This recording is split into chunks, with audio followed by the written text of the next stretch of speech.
proud, reign of terror. Filthy underground is the sound you've been missing. You got to pay the price, and it's gonna be a heavy one. Don't let your mouth get you hurt, bro. If you don't like hip hop, then turn this off now. Run back to Sean style. Do what I feel like the dog pound. The bar's open, so some more round. The bank open like the Rothschilds and Beethoven with raw sound. All in together now. Catch, bet, and foul. Bet a thou. You won't see the second round. Them weapons out. Life is a violent sport, dig it? That's why I raise my gun. I ain't no child support, nigga. Protect the fam, I'm Kruger, hand slick. Take care of mine. 3 Stacks told you about Caroline. Oh, stupid ass bitch. Yo. Welcome back.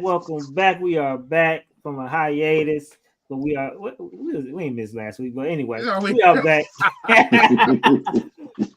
We are back another Sunday on a Hot Tag Radio Wrestling Podcast. And I'm your host, Clif, along with my 2 other co-hosts, Oob and Ketch.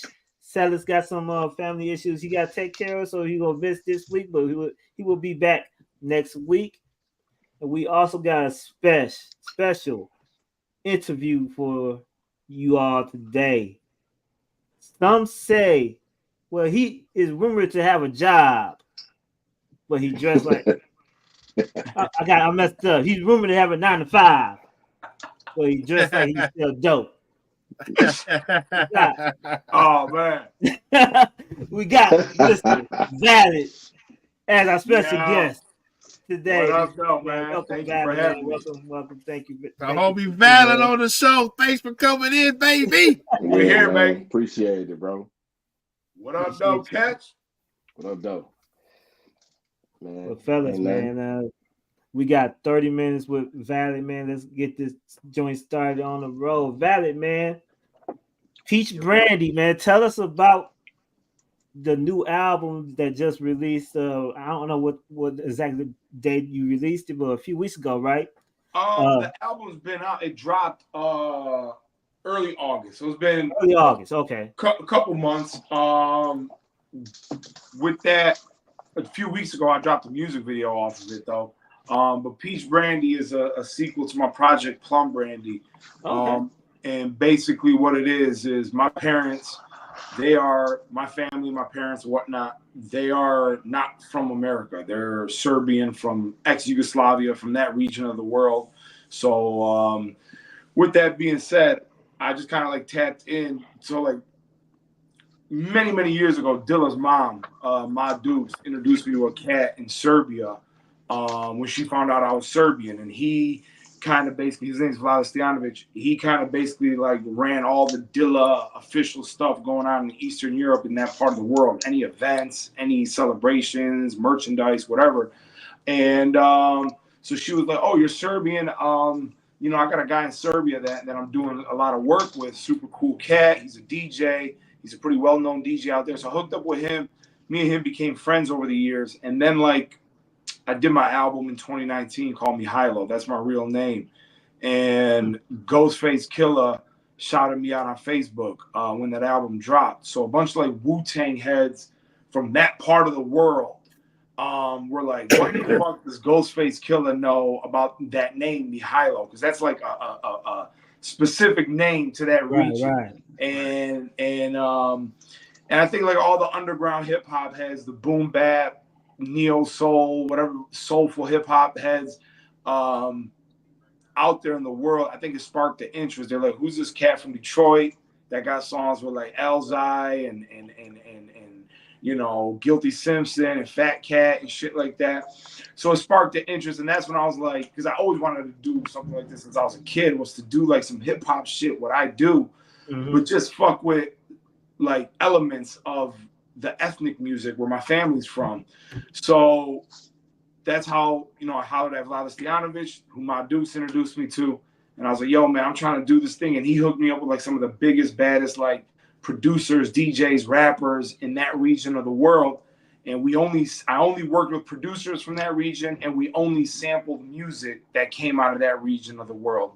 And so it was really dope. And it was called the Plum Brandy EP, and that was in early 2020, like right before the pandemic. And like Boldy James was on it and shit like that. So it was still like Detroit hip hop shit, just with this twist, and it was super dope, and it did well. But then the world got shut down, and like we were supposed to go touring over there and everything, and all that got killed. You know what I'm saying? So recently, I was like, let me do a sequel, and instead of just like only 5 or 6 songs, we did the Peach Brandy. I hollered at the same producers, a couple more producers from that region of the world, and that's what Peach Brandy is. It's a sequel to that concept. Same thing where I'm working with producers from that part of the world, and DJs and whatnot. And this time we did like a full-blown album, and it was on vinyl, cassette, T-shirts, all that shit. So it's pretty much what it was, and so that's what happened. So Peach Brandy's the sequel, and it's been doing really well, and yeah, that's what it is. Well, first of all, on the album you talked about you haven't been home in 19 years, and then you going home for an extra tour, correct? Yes, sir. It's kind of crazy how that works out. Right. So I want to hop into that tour, but first I want to hop into, like people know, man, how much I love hip hop, how much I love just like the process, man. You got one of the craziest rollout games I have ever seen from an MC, from an artist, bro, period, bro. Like, man, the rollouts, the methodical, the merch, the, like you just said, cassettes, vinyls, the concepts, because I love the way you conceptualize the album, because the Bill and Isaiah album was just a crazy ass concept, and the way y'all wrote that shit out, bro, it was fucking crazy. So I'm marking out right now, but your rollout game, bro, is immaculate, bro. So man, what's behind most of that, man? You be plotting this shit out? I'll tell you exactly what it is, man. I get a lot of compliments like on the Detroit hip hop scene for being like good at marketing and good at like my hustle, my grind. And I've never looked at myself as a marketing expert. I never looked at myself as a promoter. I never looked at myself as a manager. I solely look at myself as an artist. And people be like, what do you mean? You know what I'm saying?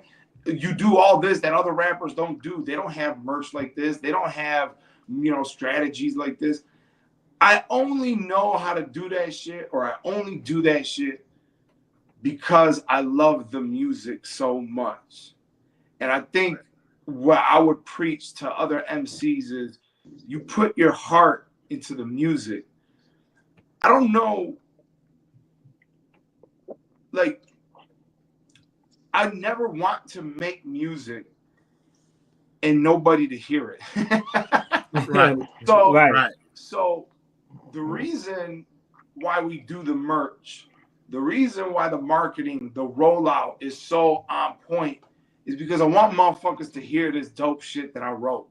That's the motivation behind it. You know what I'm saying? The merchandise builds buzz for the album. The music videos build buzz for the album. The funny little clips that we record and film for social media to promote the album builds buzz for the album. All of that is motivated by, I just want people to hear this music.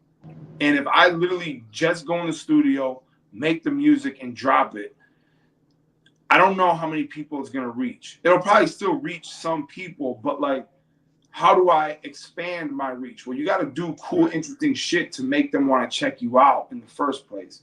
And that's the motivation of it all is, at the end of the day, I'm an MC, I rap, I'm an artist, and I love my music like I love my babies. So I'm going to do whatever I can to make sure my babies go to the best schools, the best colleges. I'm going to do whatever I can to make sure that, they get the attention that they need. And that's how I feel about the songs that I write is what do I got to do to make sure that enough people hear this shit so it actually means something and it resonates with the city, with the hip hop world, with whoever it resonates with. Go ahead, Ketch.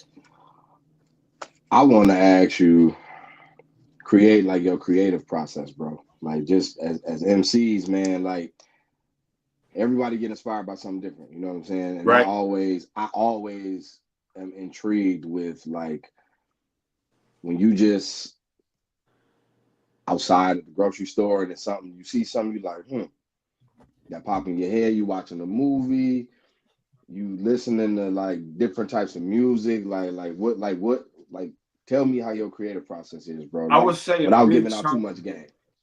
No, I feel you. I would say a big chunk of it comes from just phrases. So I guess that's another way of saying you come up with bars, but no, I'm not coming up with rhymes.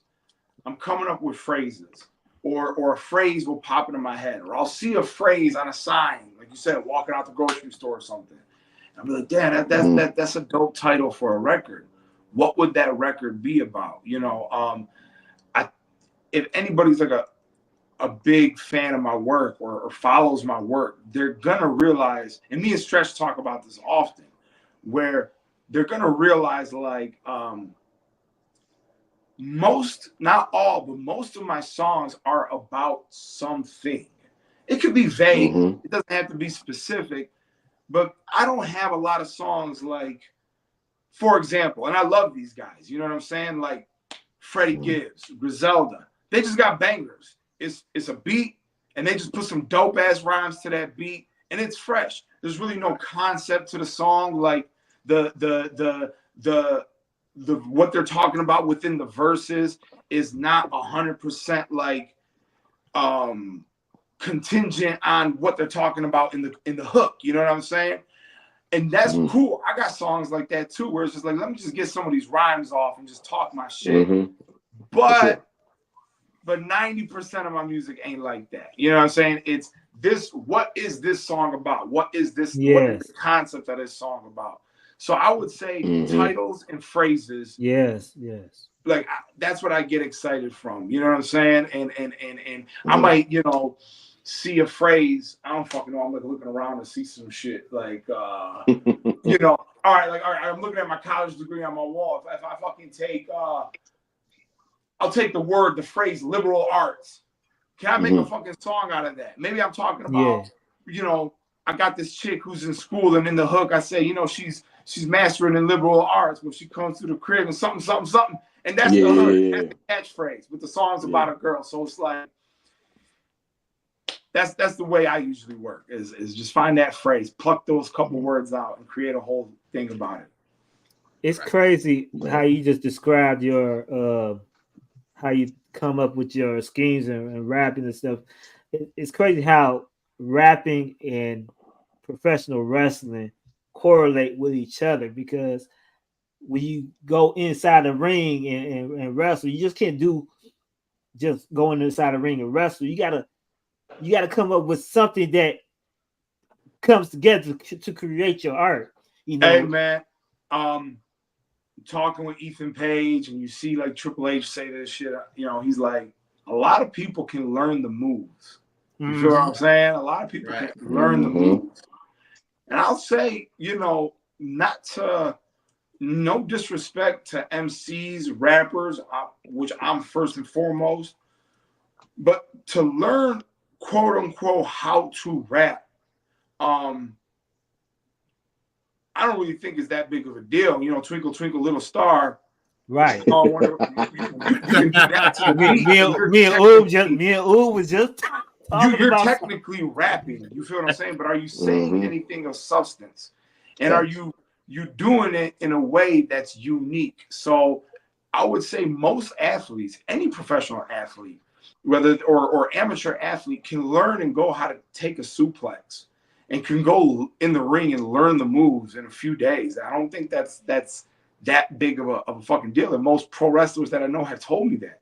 But doing them in a unique way and telling a story, that's the talent. It's not the, you know what I'm saying? So obviously the more athletic you are, the more unique, cooler shit you can do. Hence a Rey Mysterio, Eddie Guerrero, Kurt Angle, Shawn Michaels, of course. So obviously, just like on the rap side, the more musically gifted you are, the different flows and cadences, you're going to be better to come up with those. You know what I'm saying? I'll be the first to admit that, like, you know, the man upstairs, I don't know how much music talent he gave me, but whatever he gave me, I fucking worked at it as much as I possibly could. And I know that there's cats that are more musically inclined than me that rap, but their songs are not better than mine.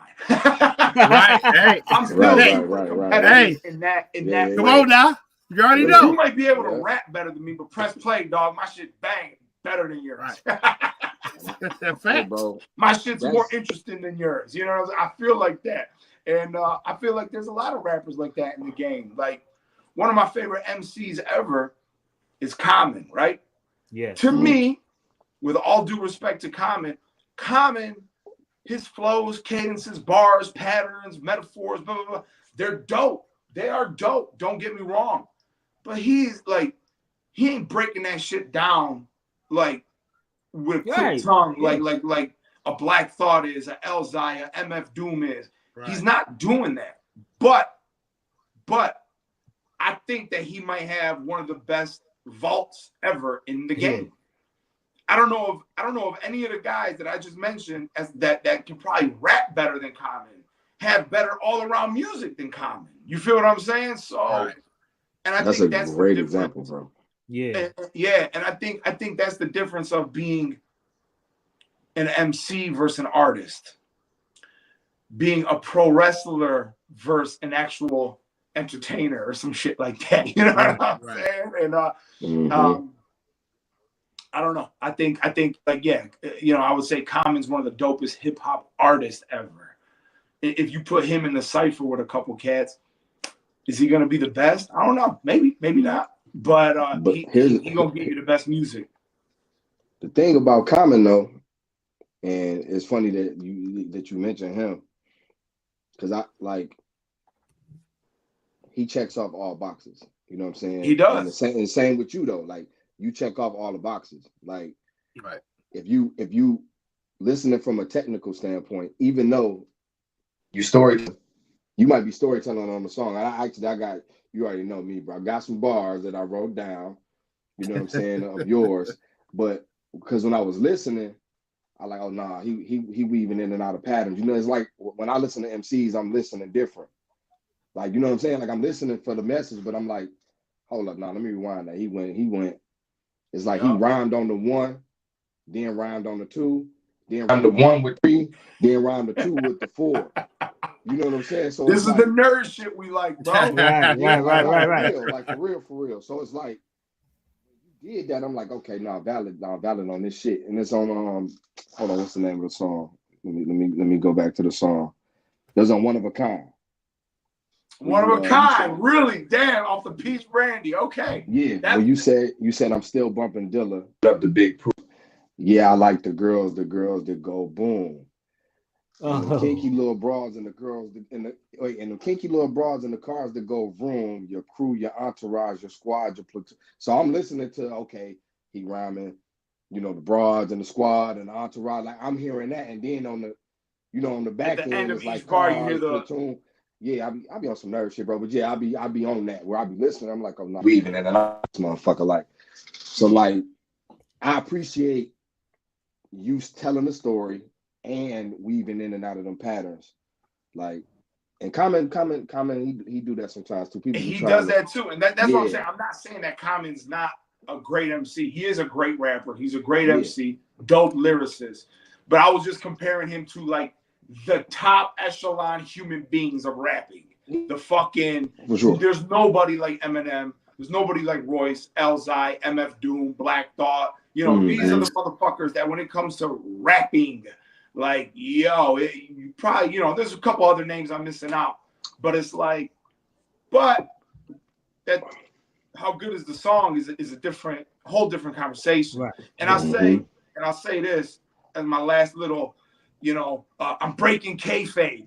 A little thing that I tell cats talk that shit of how to walk that line. I was at Marv 1. I don't know if you were there, Ketch.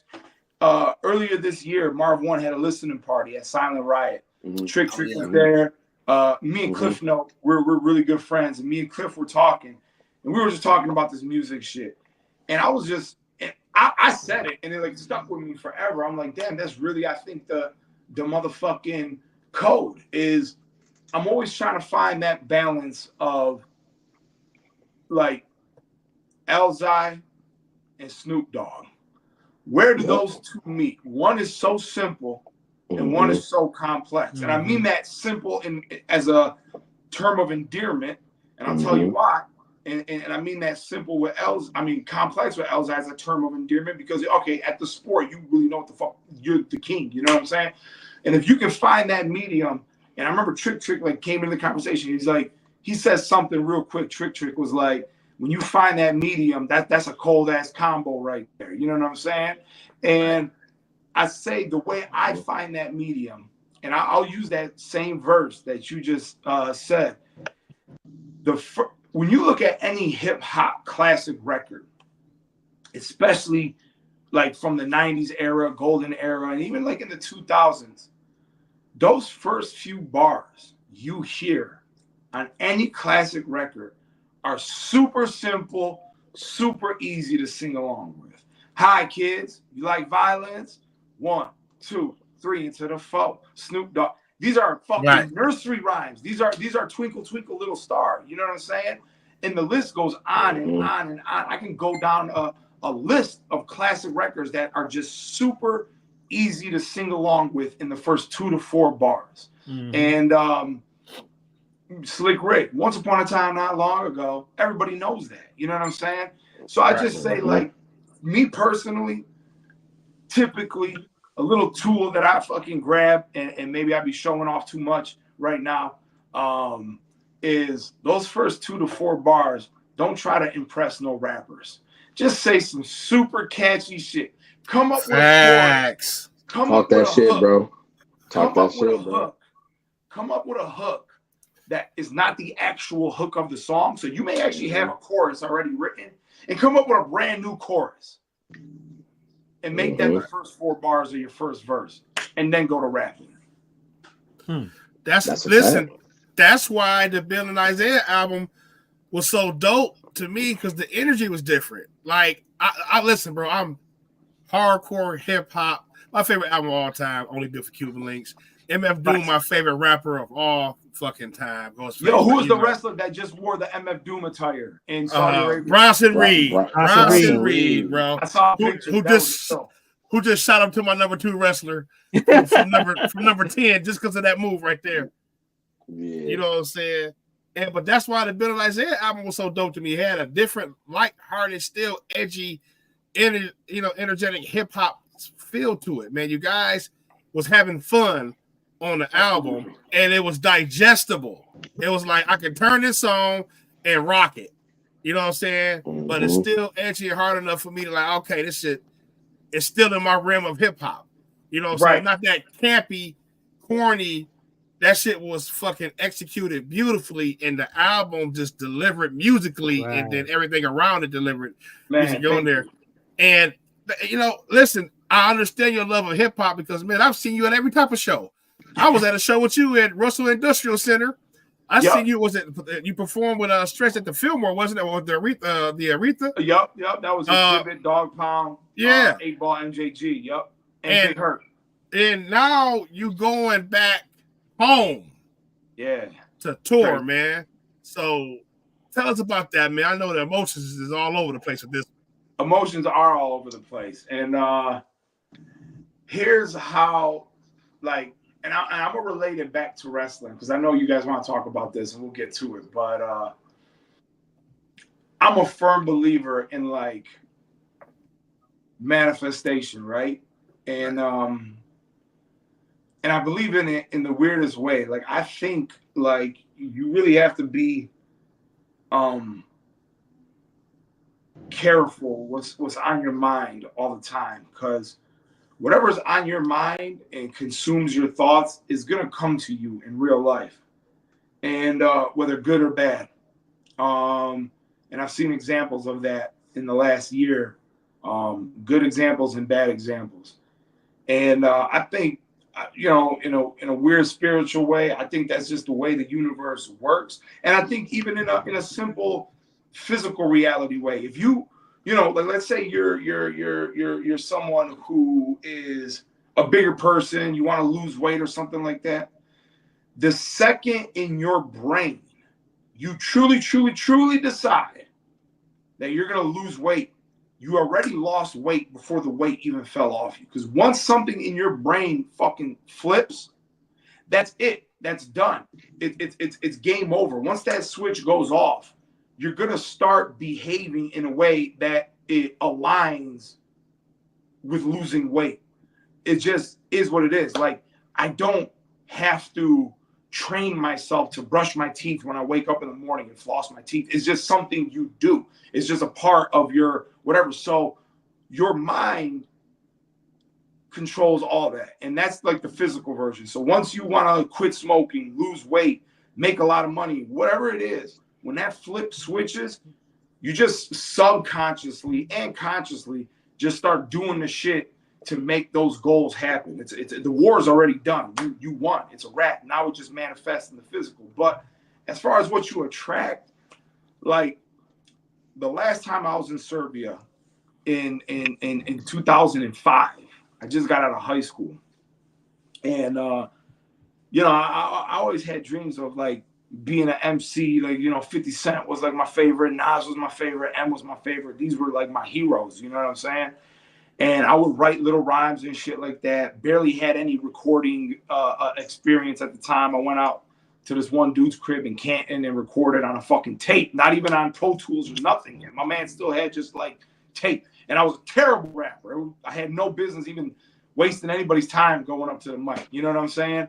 But I go in 05, and I just remember being in Belgrade. And so this is like 50 Cent, G-Unit was the hottest thing in the world. I was there during the finals of the 05 NBA Finals, Pistons versus the Spurs. So I'm waking up super like at 4 a.m., 3 a.m. because of the time difference to watch the game. So this is the era we're in at that time, you know? And I'm just like, man, what if I could fucking do it? Like, what if, like, how dope would it be that if I ever pursued rap and hip hop and artistry for real, that like one day I would get booked here. Like, I remember literally like thinking that, like walking around downtown Belgrade, which is like the New York of Eastern Europe. It's huge. And man, that would be fucking crazy. And I go, that would be like a dream come true. Like I remember vividly having those thoughts. And on some other shit, I was a huge Eminem fan, D12 fan, Proof, Obi Trice, 50 Cent. That whole shady aftermath was my shit. The first rhymes I ever wrote to a beat was an Eminem beat. It was one of the beats on the Slim Shady LP that my current DJ, who I didn't even know it existed at the time, DJ had made. You feel what I'm saying? Wow. I was obsessed with, when I was a kid, I was a fucking stan. I was like, when I was 14, 15, I was a stan. I was like, yo, Eminem is the coolest fucking thing of all time. You know what I'm saying? Right. As I got older, I became obsessed with Dilla. I became obsessed with Slum V and Black Milk and these people. And just to make a long story short, it's like, yo, the way this tour is happening is because Dilla's mom introduced me to the people over there. She put that into motion. The universe somehow brought me to DJ Head, the man who made the first beat that I ever wrote to on a multi-platinum CD, fucking Slim Shady LP. You feel what I'm saying? How the fuck does that happen? And now he's my Dr. Dre. He's my producer, and he's going with me. How does all this happen? It's fucking weird. You know what I'm saying? Like, I'm going there with M's DJ. I'm going there with the guy that made the beat to the first rhyme I ever wrote. The shit don't fucking make sense. You know what I'm saying? Right. And it's just like, I don't know. I just think of it as like the mind is terrible. Like I've thought about it for so fucking long that these energies, I don't know what the fuck it is, man. It's in the cosmos. And it comes. You manifested it, bro. Right. And then the last thing, so here we are, some wrestling shit. Anybody that knows me knows I am the biggest, hands down, the biggest Shawn Michaels mark ever. Oh, my favorite wrestler. My favorite. That's my favorite. He is if it wasn't no rapper, my hero growing up was the Heartbreak Kid, Shawn Michaels. Like, even when he turned heel and I was in 6th grade and everybody was Stone Cold, I was like, fuck no, DX, baby. Like, Right. I was standing by myself. I was standing on business by myself. Like, fuck no, I'm over here, dog. You know what I'm saying? So everyone's like, no, bro, Stone Cold's the hottest thing in the world, bro. Shawn's done, dog. I was like, no, Shawn's the best. So, so on some wild shit, you know, I'm not gonna peel the curtain back too much on my dog, but Ethan Page is in NXT. Ethan Page is under Shawn Michaels every day. I talk to Ethan Page every day almost. And so working on that song for the WWE NXT Instagram page to post the song, for the commentators during the main event to acknowledge the song that I just did with Ethan Page. That's all under HBK's like umbrella. Right. And it's the weirdest, fucking craziest thing in the world. I grew up with rappers on my wall. I grew up with women in swimsuits on my wall and a whole bunch of wrestlers. And most of the posters on my wall were the Heartbreak Kid, Shawn Michaels. I watched all his matches 1,000,000 times over. He was the GOAT. And it's just Full whatever circle, man.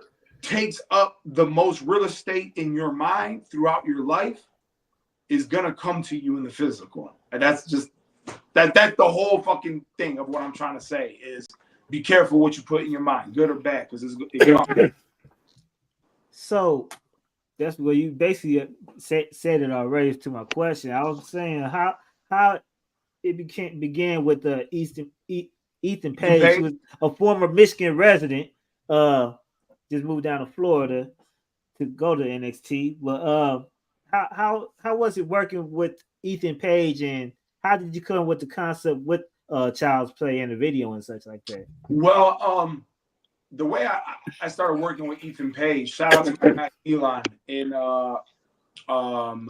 in Canada. So Ethan Page is from Hamilton, Ontario, which is like not too far from Toronto, but it's not like right next door. It's like a suburb, you know what I'm saying? And but it's its own town, Hamilton. And so that's where he grew up. Now here's the crazy. There's I'm gonna try to keep it short, but this is a fucking crazy story. Is in 2019 I go on Shade 4-5. I'm freestyling, and I say something about being Serbian on my freestyle, and well, this random cat from Hamilton, Ontario, not Ethan Page, the homie Milan, reaches out to me and say, yo, man, I just heard your whole interview and freestyle on Shade 4-5, and I checked out your Mihailo album. I run a thing for like one of like the biggest like juggalo like websites, like fan websites, Fago Lovers or some shit like that. And he goes, I would love to interview on it. I go, okay. And then I noticed his name. I'm like, bro, are you Serbian? He goes, yeah, 100% Serbian, whatever. He goes, that's actually what fucking I was listening to you, and I was intrigued already. But then you said that the name of your album was Mihailo, and I heard in the freestyle you said you were Serbian, and I had to like reach out to you, bro. I love your album, blah, blah, blah. I'm like, damn, okay. And this is right when I dropped Plum Brandy too. And so he reaches out to me. We do the interview. Super, super cool cat. And he's like, me and him became like really good friends. And he did a bunch of work for like Awesome Dre back in the day, ICP. He did a lot of work for Drake before Drake got signed. Like, so he was like in the music game. And I'm like, damn. And okay, we realize we're both wrestling heads. Obviously, you know, he's doing some ICP shit. They're all wrestling heads. So me and him get talking. He goes, hey, dog, I'm sending your music to one of my best friends that I grew up with. He's also from ex-Yugoslavia, from the same region. He's Macedonian, Serbian, whatever. He's Macedonian. And I sent him your music. I'm like, okay. He falls in love with it. He starts sharing my shit, Ethan Page, while he's in TNA. He's one of the tag champs in TNA, the North. Right. And so me and him start chopping it up. Super cool guy. He's supporting me. I'm supporting him. Cool. Well, this is where it gets fucking crazy. I tell my mom, yo, I met this Macedonian dude. He's like a wrestler. And when I started telling her about him, she goes, I know that whole family. You know that whole family. I go, what? So she starts telling me like who his family is. And we're damn near, like me and Ethan Page aren't related, but he has a lot of family in Michigan that are like my in-laws. Like he's blood related to the same people I'm blood related to, but just on the other side. Of the, and I call Ethan Page, I go, bro, do you know, like I know who your uncles are because they're my uncles? And he starts tripping. He goes, what? He's like, what? Because we just met over the internet. You feel what I'm saying? Like we met through a dude who heard my fucking rap on motherfucking Shade 4-5. That's how we met. We didn't meet at no family gathering, no shit, nothing like that. So it's fucking weird. So we became super close. Before he went to AEW, when I kind of got the word that he was gonna make that jump from TNA to primetime television, I was like, hey, dog, I'm gonna make a fucking song for you. And if they let you use it as your entrance music or not, I don't know, but here you go. He loved the record, and that was the Me and My Ego joint. And he's like, this is gonna be the theme music of my YouTube page. You know what I'm saying? And whatever. I'm like, sweet. We did a whole music video for it. That's on his page. He had me on his toy shopping show, his vlog. So that's my dog, you know. And then he moved to Michigan when he got signed with AEW. Mm-hmm. And then it didn't work out at AEW, or you know what I'm saying? It was time to move on. And he did walk out. I forgot the name of it was on pay-per-view. What was the name? Was it MLW or a different wrestling league? He did walk out to my song on pay-per-view, which was fucking sweet as hell. But I think it was MLW, because I think I saw yeah, and then a few weeks later, he popped up on AEW on NXT, and it's been on ever since. So then Trick Williams, my guy, who I like, had to take a shot at my guy. You know what I mean? And he rapped over the little flip game over beat. And I was just like, all right. And it was Ethan Page's idea. He was like, yo, man, I want to make a diss record. And I was like, all right. I go, how do you want to do this? And, you know, basically we chopped it up. And I said, all right, I'm going to write it for you. And but you're going to rap it. And I'm going to coach you a little bit. And it came out super dope. And so shout out to my guy, Ethan Page, for making that happen. And that's what it was. You know what I'm saying? And it was really fucking sweet. It was. It was dope, man. And look, I'm looking forward to see you doing a run out soon. Pretty on these pay-per-views, man. But hey, whatever manifests in the future, you know what I'm saying? I was just having this conversation with my cousin last night. I said, at this point, you know, me and Ethan Page, we were cracking up. And I was telling my cousin, I was like, Ethan Page, when he, because they mentioned the song during the main event at Halloween Havoc. And like I said, they put it on their stories. He was like, dog, you are a part of like WWE lore now forever. Exactly. It's like acknowledged by the WWE. And I'm just like, and when I saw Trick Williams and Devon Dudley respond with the whole church video and everything, I was like, what the fuck is this life, dog? Right. Like, they only made this because I was sitting in this chair and wrote a song about like Devil's Playground, all of this, and what fucking came out of my head, Devon Dudley, who I watched on TV growing up, and Trick Williams, they were like, oh, okay, they're gonna come like that, we're gonna come like this. And I'm just like, this is the coolest fucking thing I've seen in my life. Super dope, man. And happy as fuck for you too, man. Man, thank you. Appreciate it. No doubt, man. Listen, I know Shawn Michaels loves to do the NXT entrances, you know, with the pizzazz. Man, maybe you can rap Ethan out one day. But let's put that in the air, baby. Yeah, put it in the air. Put that in the air, man. You know, whatever my buddy Sean says, you know. Right. Putting that one in the air. I said something to Ethan Page. I was like, I forgot exactly what it was, but I said something. I had him cracking up. I was like, hey, man, if this shit is too sweet and the fans start to turn on Trick Williams and you get in trouble, if Sean yells at you because you're supposed to be the heel, tell him to call me. I'll take the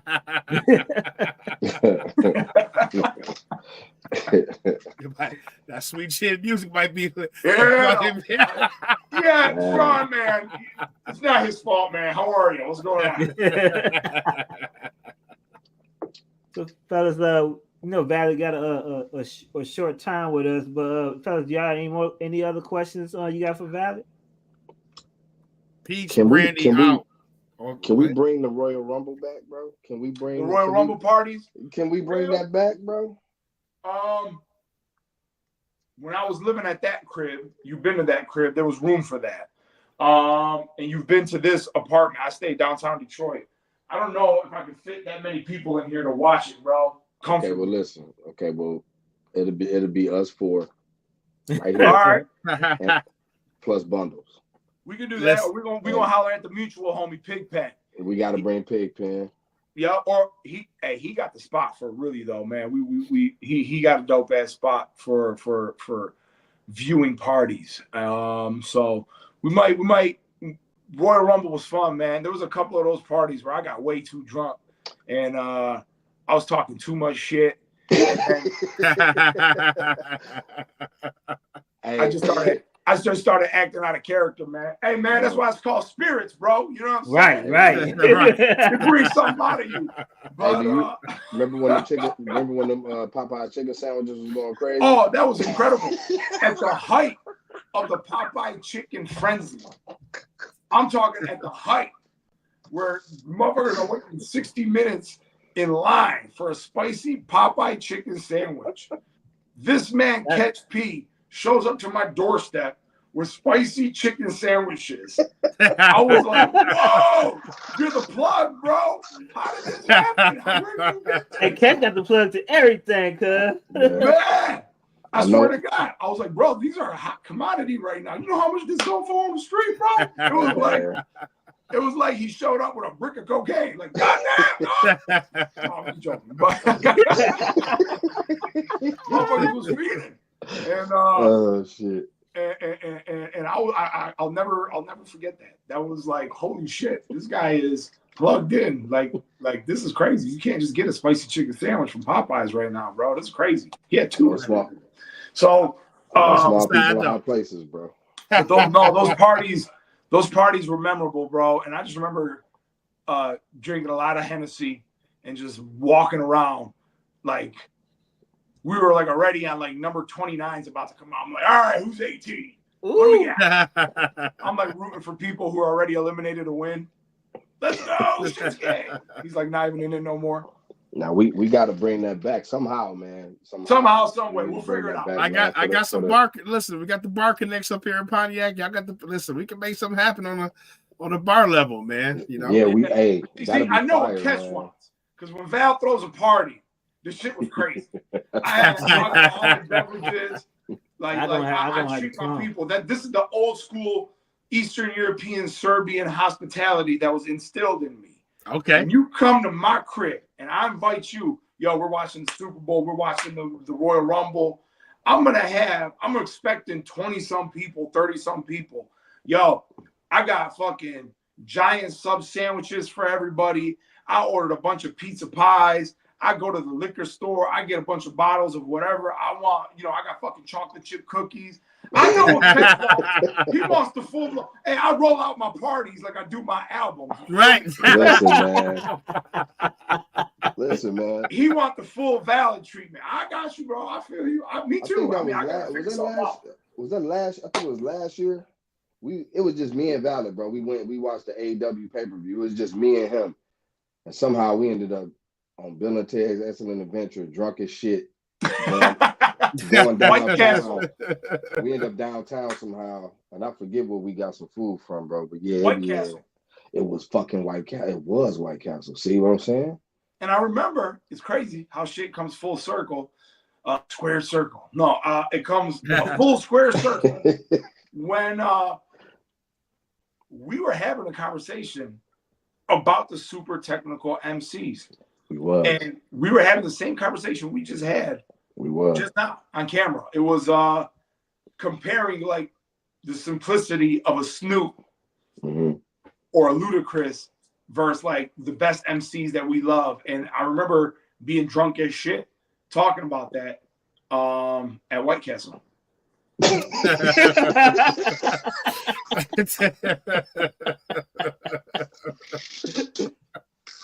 Oh man. Right on Woodward. Yeah, the one on Woodward. It was the one Yep. on Woodward. That's exactly where we were. Yeah. Well, that sounds so much like Detroit hip hop. That's just like a Detroit hip It's my hop. life, dog. That's the my life. You know what I'm saying? Oh, you got any other questions you want to ask or anything? Valid Peach Brandy out on all streaming sites. Listen, stream that Bill and Isaiah. Take notes on this man rollout artist. If y'all watching this, take notes now. He's teaching a free class. For real, man. You know, European free tour, class, man. European Really tour. appreciate you coming on, brother. Man, thank you guys for having me. It was a blast. It was really dope. I appreciate anytime I get to do something wrestling related. It's super fun to me, man. We was just at the TNA show last weekend. Okay. That shit was sweet, and that was right at like the height of like that was like the day that Devon and them dropped the shit. So a bunch of like wrestling fans were like, "You're the rapper from the Eat the Page thing. Can I get a selfie?" and that it was. I never got in the ring, but I can promise you, all four of us have imagined, dreamt about being a pro wrestler. You probably came up with a name. Yeah. You had a fucking belt that you made out of like fucking construction paper, or your mom bought you a fucking toy belt, and maybe you and your boys would wrestle in the backyard and come up with gimmicks. Me and video games, you made yourself. You envisioned yourself in the wrestling world. So for this to happen, and for wrestling fans, some of them knew like, "Hey, aren't you valid?" Like they knew my name, and then they were like, "Man, that shit was like icing on the cake." Like the rap shit is cool, but like, yo, I always wanted to be a wrestler. We all did in one weird way or another. You know what I'm saying? And it's like doing the rap shit kind of brought me this consolation prize with the wrestling shit. Like it's fucking crazy. It was pretty cool. So anything like this, like Hot Tag Radio, let's go, dog. I'm there. Let's talk about my favorite. Appreciate you, man. And we're gonna have to get you back on here for a whole show, and talk about nothing but wrestling. You know? Yeah, we do. Well, yeah, that would be dope. All right, here we go.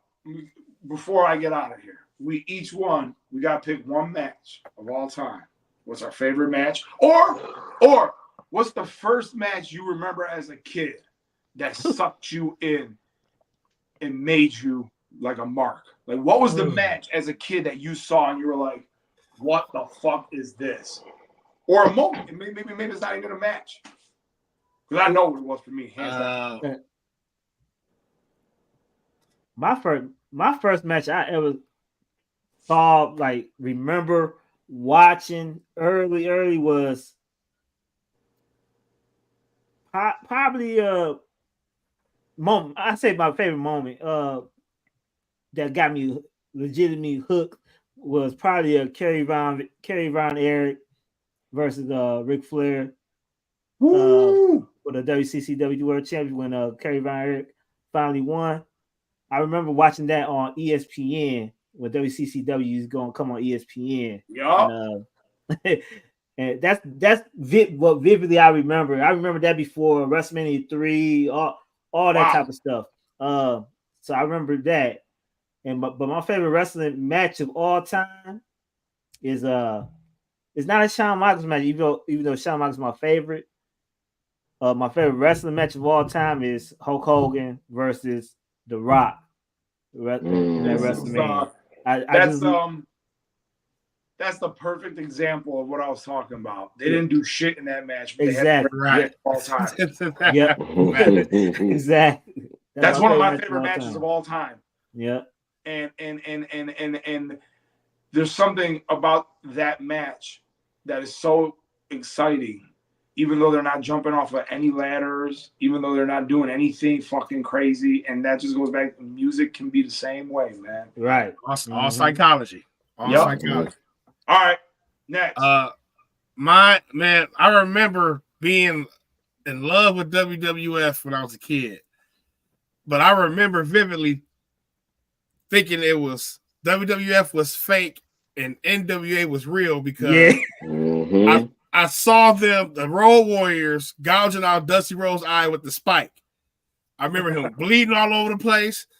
I remember watching this now. Rest in peace, Ken McCoy. I was watching it with Ken McCoy and my older brother Tarek. Was watching this, and I remember being in my grandma's den, like, what the fuck? You know what I'm saying? And they literally just stabbing his eye out. So for about 3 or 4 more years, I always thought NWA was that's real wrestling. And then I thought WWF was this to play wrestling. I still love them both, but that moment just like I just thought NWA was real. But my favorite match of all time, man, is actually Dynamite Kid versus Tiger Mask 1. April, back in the day. Yeah, that was back in the day, man. The New Japan Junior Cup. So Dynamite Kid was always on New Japan back in the day. Man, listen, bro, that was real wrestling to me. Like these motherfuckers dropping you dead on your head. Shit. They throwing thumbs and ice scraping. Like that when I watch New Japan, I'm like, God damn, these motherfuckers is crazy. It is. Yeah, it's still So I'm like on the same wave as Oob, where my granddad from Savannah, Georgia. You know what I'm saying? So like when we would go see my aunties and shit, he would take me, even though I was watching WWF on TV. When we would go to Georgia, we would go watch NWA. So Hulk Hogan versus King Kong Bundy is what got me in when Hulk Hogan got his ribs crushed and shit. Yeah. I fucking cried. I cried. I ain't gonna hold you. I cried. Yeah. I was Hogan, bro. But my favorite match is Magnum TA versus Nikita Koloff. Oh man. They had like a series back in the day. Yeah, best of 7. I was like, bro, what, all right, this shit different from when I'm watching on TV, even though it's like when Hulk Hogan got his ribs broke, I thought it was real. Right. But my granddad physically taking me, like we used to go to NWA all the time because that's where he's from and that's what he know, like Dusty Rhodes and all that. Hold on, somebody's knocking at my door. Hold on. Go ahead, keep on going. It was like that match and them two people in particular had me to where I'm like, yo, I love this shit. Like, you know, I couldn't. I started. That's when I was asking to go to WrestleMania 3 after that. You know what I mean? Like when they was coming to Detroit, and there was another event in Detroit with rugged Ronnie Garvin versus Ric Flair when Ronnie Garvin won that bitch. And damn. Yeah. When he won that bitch, like my granddad was a big wrestling fan, so like it just trickled down. I never let the shit go, bro. That's so dope. Yeah, it must be next. Let it go. Shit, I'm gonna say. I remember my earliest memories of wrestling was Earthquake crushing Hulk Hogan. On the podium. And we had it. My older brother recorded it on a cassette tape.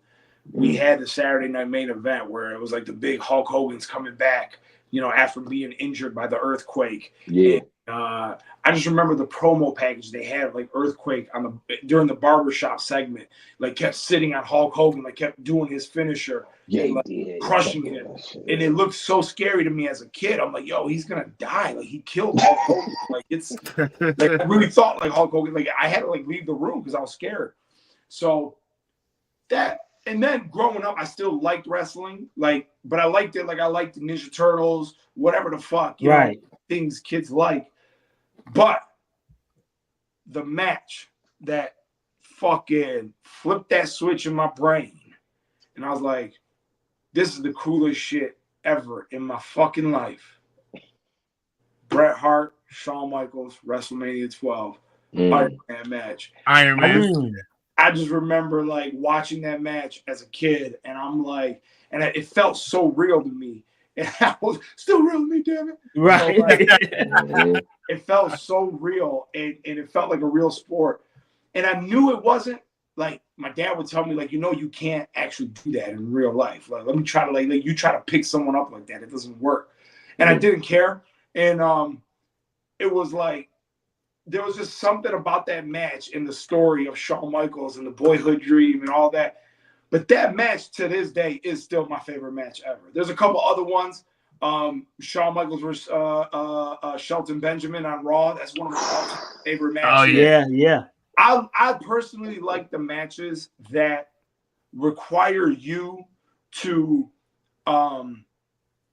suspend your disbelief as much as possible. Right. And there's something about that Bret Hart Shawn Michaels match that just, I know it's not real, but goddamn, this really feels like I'm watching a UFC fight or something. Shelton Benjamin and Shawn Michaels, the way they're wrestling, like, yeah, I know like arm locks and shit aren't real, but this feels real, even though it's not.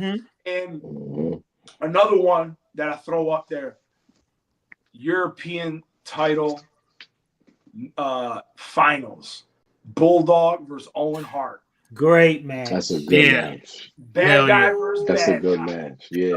And they just went out there and it just felt like a sport. No storyline. They just went out there and just did a fucking bunch of cool shit.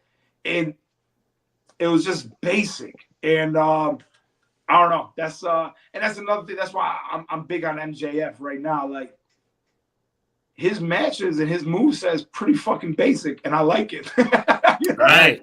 His psychology is psychology off the charts, man.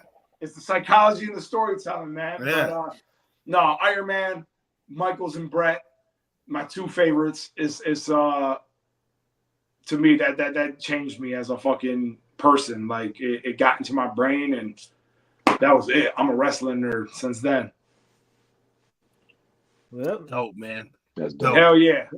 That's dope. I appreciate y'all having me on, man. It was appreciate you, brother, man. Appreciate you coming coming man. through, Thank bro. you. Come on, Valid. We'll do this again, man. Go online and stream that Peach Brandy, man. Brandy. Stream it 20 million times. Valid merch. Yeah. 313.com. There you go. There you have it right there. Right down the screen, y'all. 313.com right there. All right, Valid. Maybe see you later. Yeah. Peace out, brother. All right, fellas, man, that was a great interview, man. But let's get on to the rest of the show before my dog starts crying and barking. I should take him out the cage right quick. You know, actually, let me take him out the cage right because he's crying and stuff. So just hit that. We're gonna after these messages. We'll be right back. We're gonna do this. We're gonna hit the Clif Notes right quick. This gonna be taking a long time. And this Clif Notes coming next after I take this dog out this cage.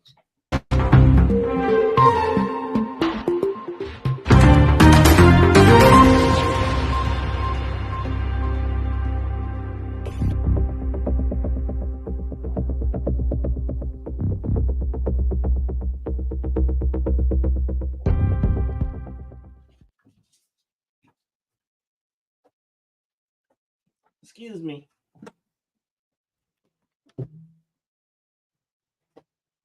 I am back with Clif Notes and my dog. Can y'all hear me? Yep, we hear you. All right. So let's go on to Clif Notes. Man, we just had a great interview with Valid. Last week, a few days ago, WWE released, or I would say release and the contract ending of a few wrestlers. Tegan Knox, Indy Hartwell, and Baron Corbin. Fellas, what y'all think about these three releases? It should maybe more to come. The big name that was released is Baron Corbin. My thoughts, Baron Corbin. It was no surprise for all three of these wrestlers. They was barely used. Baron Corbin, they tried to flip him to a face, and it just didn't work, man. Back. Ketch, what you thoughts about the three releases of Baron Corbin, Tegan Knox, and Indy Hartwell? So I genuinely feel like we knew they was coming, but I don't feel like Baron Corbin got a fair shake when they brought him back to the main roster. Like, I feel like I thought the Wolf Dog shit was working at NXT personally, and I feel like you should have just brought them up together and then like ran with that. I mean, he still could be running with it, like pretty much like he got Braun's back, good or bad. You know what I mean? Because it worked. Like it worked. It was just silly enough. You know what I'm saying? To where it was enjoyable, and then in the ring, like they both get it in. So like I genuinely feel like that wasn't Baron Corbin's fault. And Indy Hartwell, her personality not there, but right. I think she's a good worker though. And I feel like same thing. I feel like she got injured when she came up, right? When she was the women's champion, right? When she got called up, she was NXT women's champion, I believe. And then she got called up, but then she fucked her ankle up or her foot or whatever. And then I also feel like you put her back with Candice LeRae or whatever, and like, why not bring the way back? Like, why not? Well, you know what I mean? Like, why not just do what you did down there, bring it up here, introduce it to the masses, and then see if they fuck up? Because right now, it's like you tried to put her on her own, and it's like, you know, like we talked about in the group chat, you know, her personality just not, it's not there for her to stand alone, you know, and then you put her with somebody else who you barely fucking, now you're using her, but you weren't using her either. So I don't know. And Tegan Knox, I thought you was Triple H's like ace in coon, and I don't know, bro. Like, hopefully still is. I think her injuries, her knee injuries, just kind of messed her up. Just like I think Dakota Kai is about to be next. Yeah. I be feeling bad, bro. I ain't gonna lie. I be feeling bad when these releases be happening, but I just hope that they stick somewhere else. Indy Hartwell, go to Japan. You are a taller woman. You look like a monster over there. Baron Corbin, just stay on the Indies, bro. Don't go to AEW, please. Yeah. Because they're not gonna use you the right way either. I think he'd be perfect at AEW. Do you think Tony will use him right though? No, but I think he'd still be perfect over there. Yeah, I just want him. Tony can convince me he's a good Booker. It's got to be somebody else. So. Yeah. Go ahead. No, I was just gonna say, hopefully they land on their feet somewhere, bro. Shout out to all three of them. Ooh, what you think about the 3 releases? I agree with Ketch. I'm confused about Baron Corbin. I feel like he had a great role. I feel like he had value. We always complain about people not winning matches or losing matches. Who are they supposed to be? Like, if he's going to be an enhancement talent, let him be an enhancement talent. Yeah. You know? But he's an upper echelon enhancement talent. He was just starting to get the fans on his side with, you know, showing empathy to him. Bro did a 1,000-match losing streak for y'all. You know what I'm saying? Right. And that Wolf Dog shit caught fire. It did, man. So it did.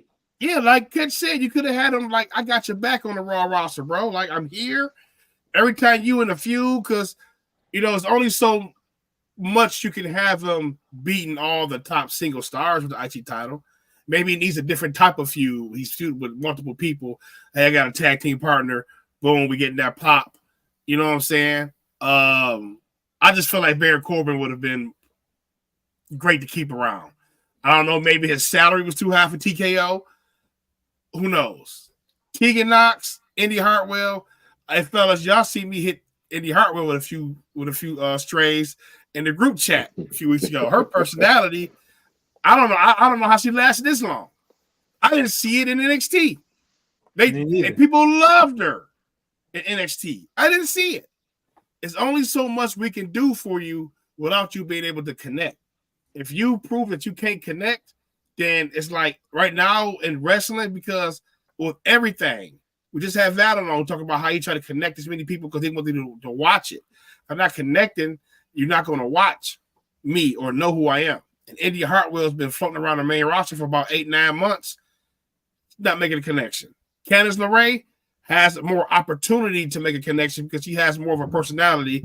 Don't string her with Indy Hartwell. Have her go on her own and do her own thing, you know. But Tegan Knox, she's been injured more than insert basketball player. Well, I don't want to say nobody's name, but you know what I'm saying?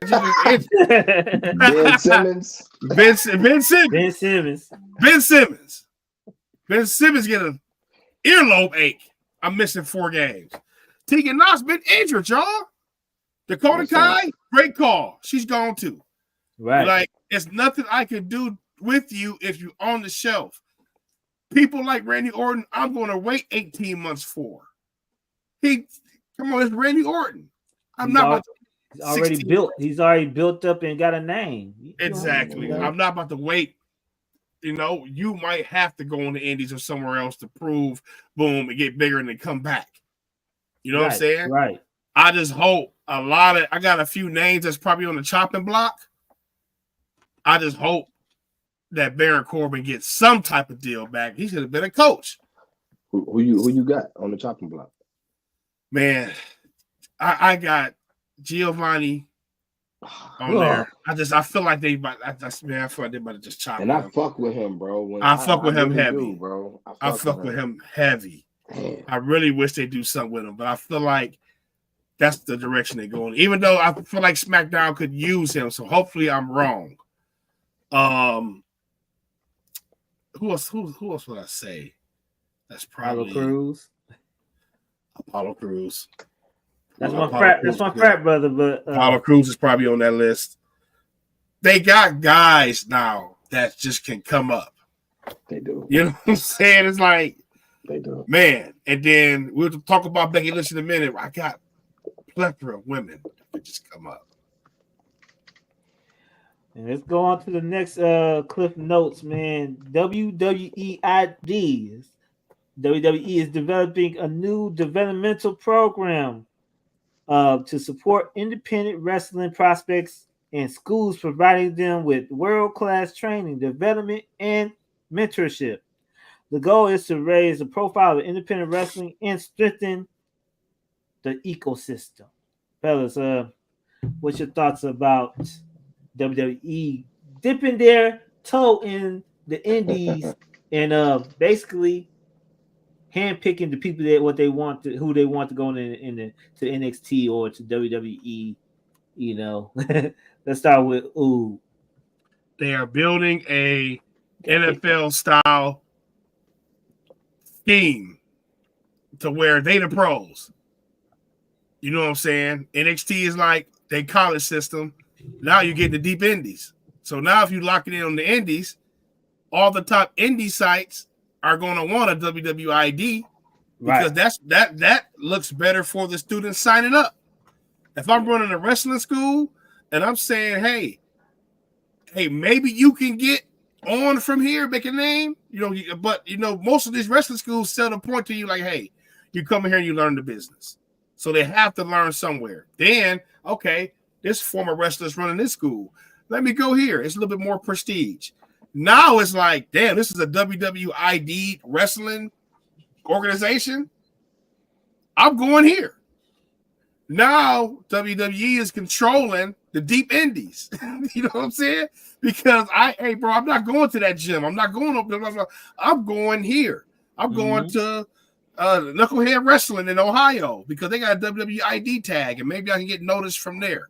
So now WWE is funneling up to while they're going to get that indie people there. The highest group of them people going where? The development center. They're going right to the development center, tryouts. You might go to NXT. We successfully we got a linchpin on the amateurs to the semi-pros to the pros.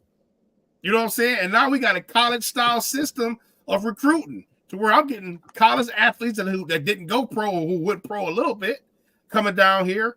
Now I got the deep indies.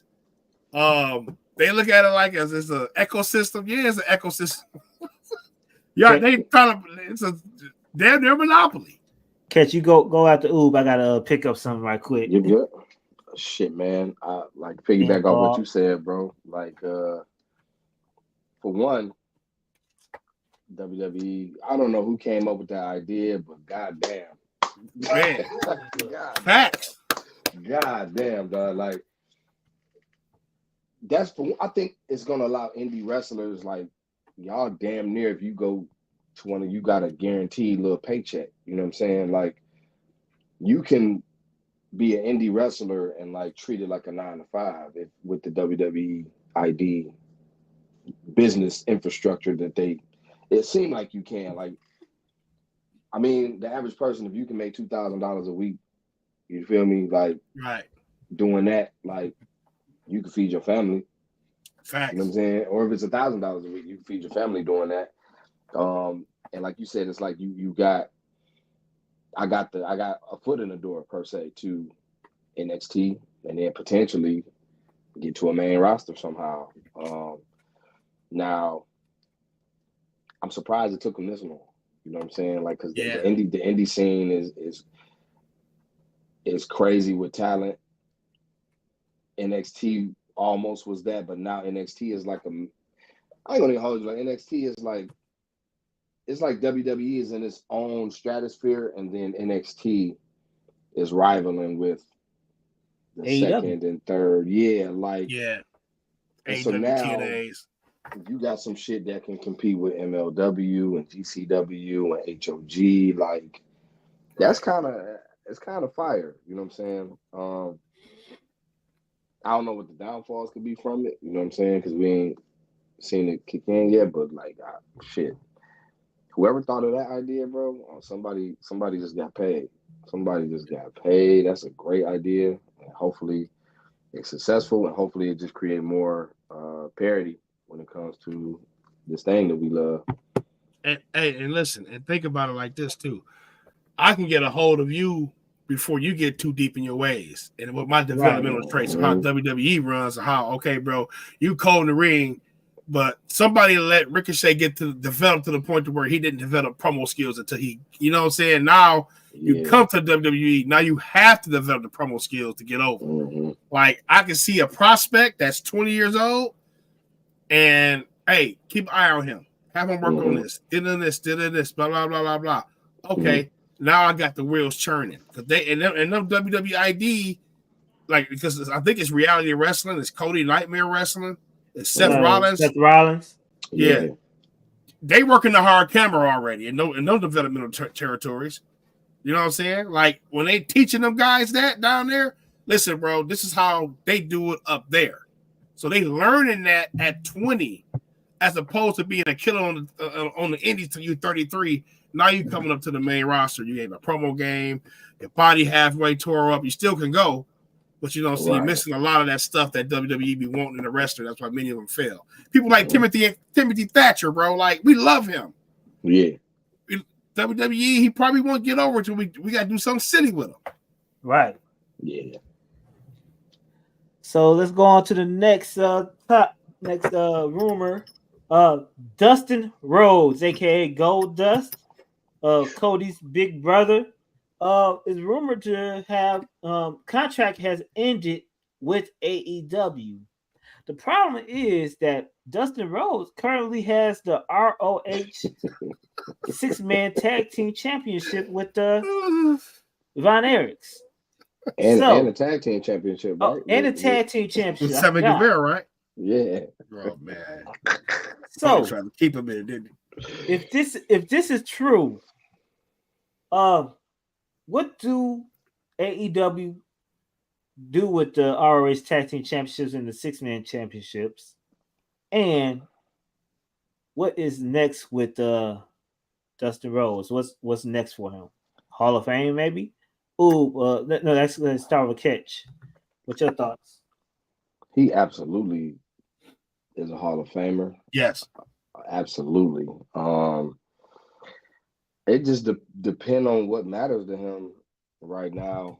But if it was me, bro, your little brother is the man in professional wrestling. Like, go ahead and go ride this wave for the next year or two or whatever you feel, and then go into the Hall of Fame. Like, and really, you better take your ass back to make sure you go in the Hall of Fame, even though we know you should go in the Hall of Fame. But, you know, politics is politics. Go ahead, go back WWE, go have your brother back. Do not go back as Goldust, just be Dustin Rhodes. Yeah. Yeah, for real. Not go back. Yeah, real not talk. go back as Goldust. Like, just go back as Dustin Rhodes and ride that wave, man. And go get your flowers, bro. You deserve it. Dustin Rhodes, we know you watching. You deserve your flowers, bro. Go ahead and relinquish them titles, man. Going back into the crib, dog. Ooh, what's your thoughts on it? I think it's the perfect time to bring him back. Tony tried to keep him there with the titles. Get the titles off him before you look stupid, because you're going to look real dumb if he just show up on WWE TV. I'm pretty sure he's not going to show up there with the titles, but you're going to look real stupid if he shows up on WWE TV and he's still the champion over there in AEW. You know what I'm saying? But right now in his career, it's the perfect time for him to have that story, that real story with Cody Rhodes, who need help over there, because his shit is storyline and for real for me, because Cody Rhodes is in a spot to where I don't know if I'm getting tired of him, but he needs something interesting to happen. And now I see the Kevin Owens, Randy Orton stuff brewing up. Maybe we'll finally get the Randy Orton versus Cody. But Dustin Rhodes coming to help Cody Rhodes, man, is the story Dustin should hang his career on. You know what I'm saying? And it's like Ketch said, Hall of Famer, first ballot. You know what I'm saying? Come on back, bro. You've been wrestling since shit, bro. 1938. Bro, I didn't see you go from the youngin to the like, god damn, bro. Like, you've been here 40 plus. Yeah, I remember when he was the I remember his debut at his debut with the WWF. Like, DG. Yeah. So, man, come on over, Tony. Listen, let that ride. You might get somebody big we about to talk about here in a second. You might get that person.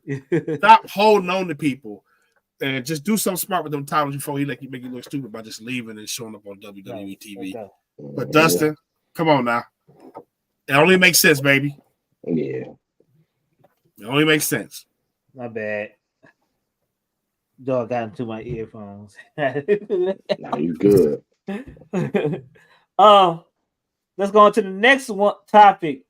Becky Lynch is rumored to be possibly headed to AEW because she wanted a contract that was worth $2 million. And TKO, this is an important thing. TKO, not WWE. TKO declined that offer. And this is why she hasn't resigned back yet to the WWE.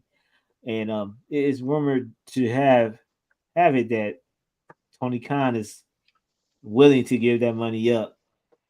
And she might take it. Or maybe she might stay at WWE and be with her husband.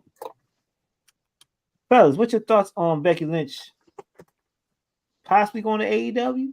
Let's start with Oob. It's the classic case of now you got a company that don't have no feelings. They look at the numbers. They're not looking at the relationships that WWE has, because that's what Vince had. Vince was the head guy, plus he had the relationship. So people might have got paid a little bit more, but now you're dealing with an entity that, hey, they're looking at numbers. Who's drawing? You know what I'm saying? And can we say that Becky Lynch is still a draw, guys? Maybe we have fatigue over. You know what I'm saying? Maybe she's not the draw that she sees herself as. So you want this amount of money, and it's like, you want, and she wants special provisions in the contract because of her daughter. So she's taken off multiple times. Maybe they don't look at her as the same draw. That was her issue with Bianca Belair. Bianca Belair was there becoming a bigger draw, becoming a bigger person. So now they have what you guys call them, the cocoa butter contact club. But not only that, you got a plethora coming up. Absolutely. Future women stars. Listen, I want you here. AEW is playing the game now. I'm going to overpay people for their services. If that's what they got to do, that's what they got to do. WWE and TKO mainly not doing that. Becky, play for the right team, but I'm not mad at you if they offer you some shit like right under Sasha to come over there. You probably hit her with, I need more than Sasha. You know what I'm saying? But if they gonna pay you, hey, go. I honestly feel like you kind of wouldn't be missed. And I'm not even trying to be like a WWE diehard biased person. I feel like they got enough in the clip to rebuild after you. They still ain't split up Bianca and Jade Cargill yet. Charlotte's been ready for 4 months. She's ready for the perfect time to come back. They build and live kind of okay over there. I'm actually liking Raquel Rodriguez again now. You know what I'm saying? I like her in her new role of being the female Diesel. You know what I'm saying? But they got, you see the draft picks they got from NXT. God damn. Yeah, it's time. It's almost like Last legend. We'll talk about it in a minute. You're gonna miss Becky Lynch. Well, we do miss Becky Lynch. We will right now, but it's like almost a Sasha situation. Do we miss her? But do we really miss her? Nobody's clamoring for her to come back. When she did leave, it wasn't nobody clamoring for her to come back at that. WWE is so deep with women wrestlers that can come up or is waiting to come up that they could take a loss like a Becky Lynch or Sasha Banks, possibly a Charlotte Flair. You know, so you can't lose. Let me interject real quick. You can't lose that many caliber names. They'll have 3 of the 4 horsewomen then, and then they'll be clamoring for Bailey to go because they like Bailey get because Charlotte go to AEW, Becky go, Sasha go. Shit, are you missing this fucking Bailey? They gonna be. They gonna have three. They might have all 4 if they get all the horsewomen. It's like AEW is getting the current day Ric Flair, current day Tully Blanchard, current day Arn Anderson, current day Lex Luger, because they all old right now. Let me say that. Let me say this. I don't want to ruffle no feathers. We all worked in the workplace. We all work with our counterparts, our beautiful ladies. We know how our beautiful ladies act when the new girl comes in. We know how y'all act, ladies. Don't act like it. You've been the best thing moving here. You ignored us for 6 months. Now we got somebody new here. That's how they doing it there. I feel like they are getting upset that they are bringing in new women stars like that, and they just getting they dipping. I really feel like Sasha left because Bianca rose up past her. You can't convince me otherwise. You know what I'm saying? And it was just like, I'll go somewhere else because I don't respect you. Anytime we don't respect you, you got to understand that at one point in this company, we've had stars on both ends that knew how to coexist. Nowadays, it seems like they don't know how to coexist. Look how Britt Baker acting over there at AEW when somebody new come over there. She's starting whole locker room wars. Right. You know what I'm saying? They don't know how to coexist. And I'm not even, you know what? Let me put it on the ladies. This new generation are having a hard time of doing that. But you know what I'm saying? Like, you have to have stars at a certain level. Because remember, at one point, we've had The Rock, Stone Cold, Triple H, Undertaker, Kurt Angle, all in the main event scene. I'm missing about 15 names. On the other side, at one point, you had Lita, Trish Stratus. They just as big as the main eventers. You have to be able to coexist. It seems like a lot of these. Seems like Becky can't coexist, and she don't like losing her spot as the man. So, sorry for ranting like that. Sorry for ranting. Nah, man. Yeah. You know what, man? Honestly, I know this is gonna sound crazy as fuck. I hope they all do leave, bro, to create some parity within wrestling. Like, I feel like the WWE women's division, WWE/NXT, that women's division is so cold to me, dog. Like, right. To where y'all both made the point. Honestly, dog, I ain't gonna even hold you. I have not thought about Becky Lynch, not one time, bro. No. Like, I haven't, bro. And I'm a fan of hers. I think she's great, but like, because of the only time that it might have crossed my mind is the fact that Liv don't really have somebody to, but it ain't like they don't got women to pull over there or to pull up that's you know, they might not be all the way ready, but ready enough to get a few going, just to keep us interested. You know, that's all you need. That NXT, like from Jada Parker to Sol Ruka, Nikita Lyons. I know she didn't have her injury stuff, but you got her down there. You got I can't think of her. What's our other girl name? Jordan. Kalani Jordan, and the other yeah. one, the one that be shaking her booty all the time. The other one that shake her booty all the time. They all shake her booty all the time. I forgot her name. The Hispanic queen. Yeah, I forgot her name, but you got her.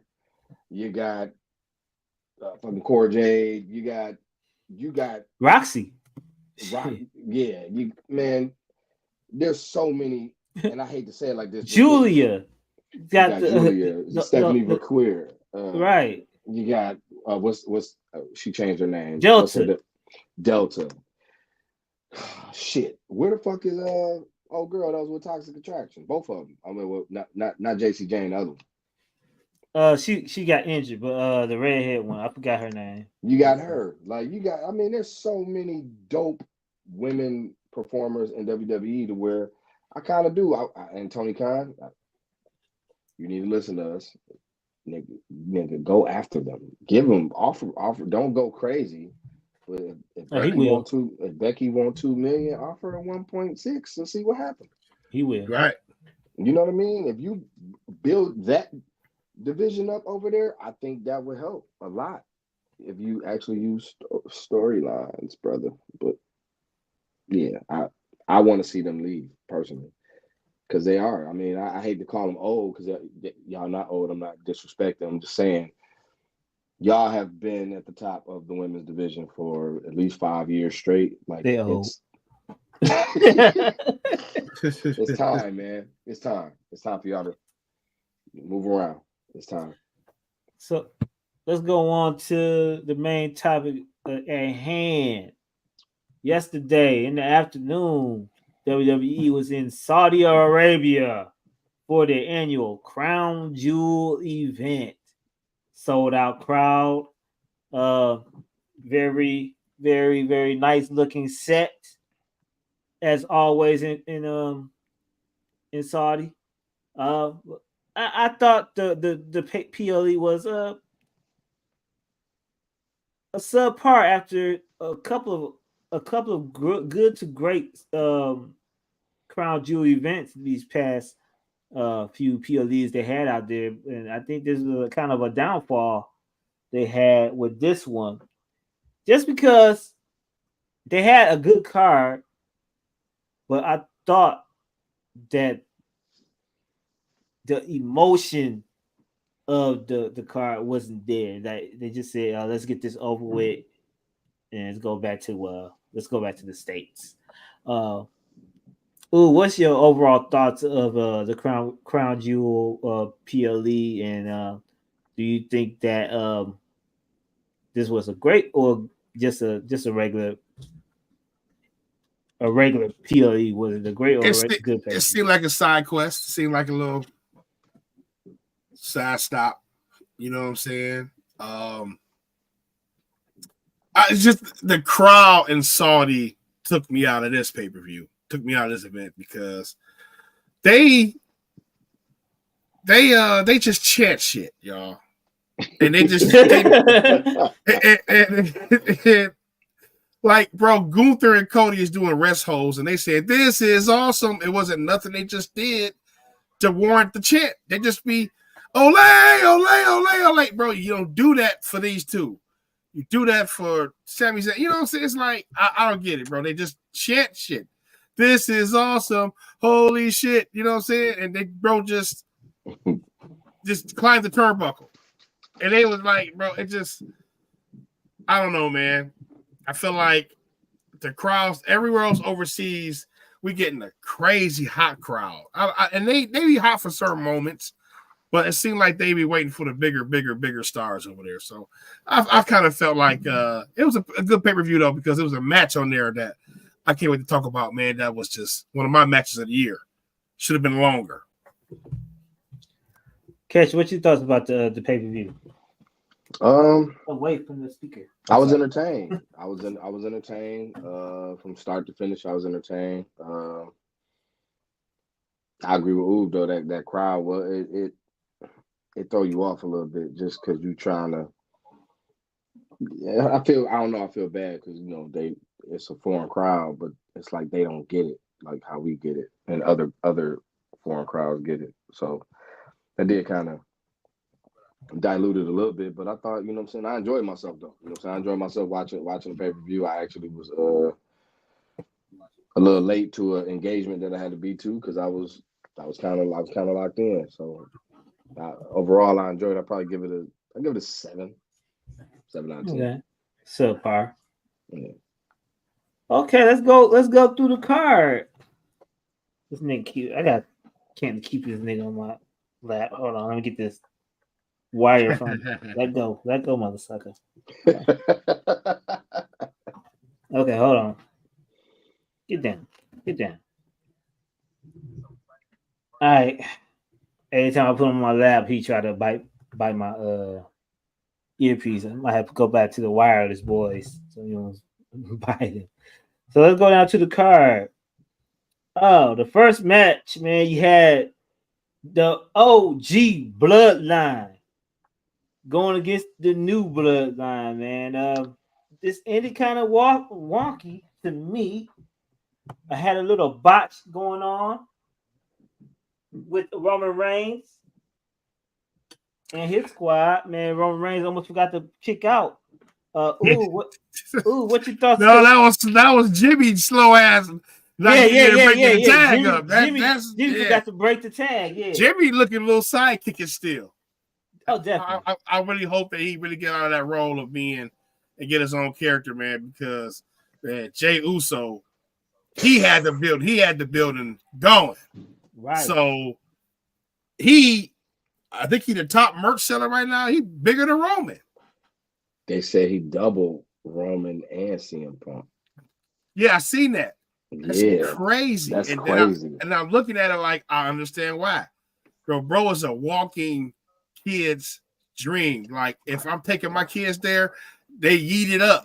The yeet glasses, the yeet shirts, bro. So he just a marketing powerhouse.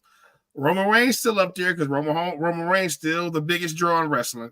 We know that. But Jimmy, get up there, baby. Come on now. You looking sidekickers. You playing that goofy ass role.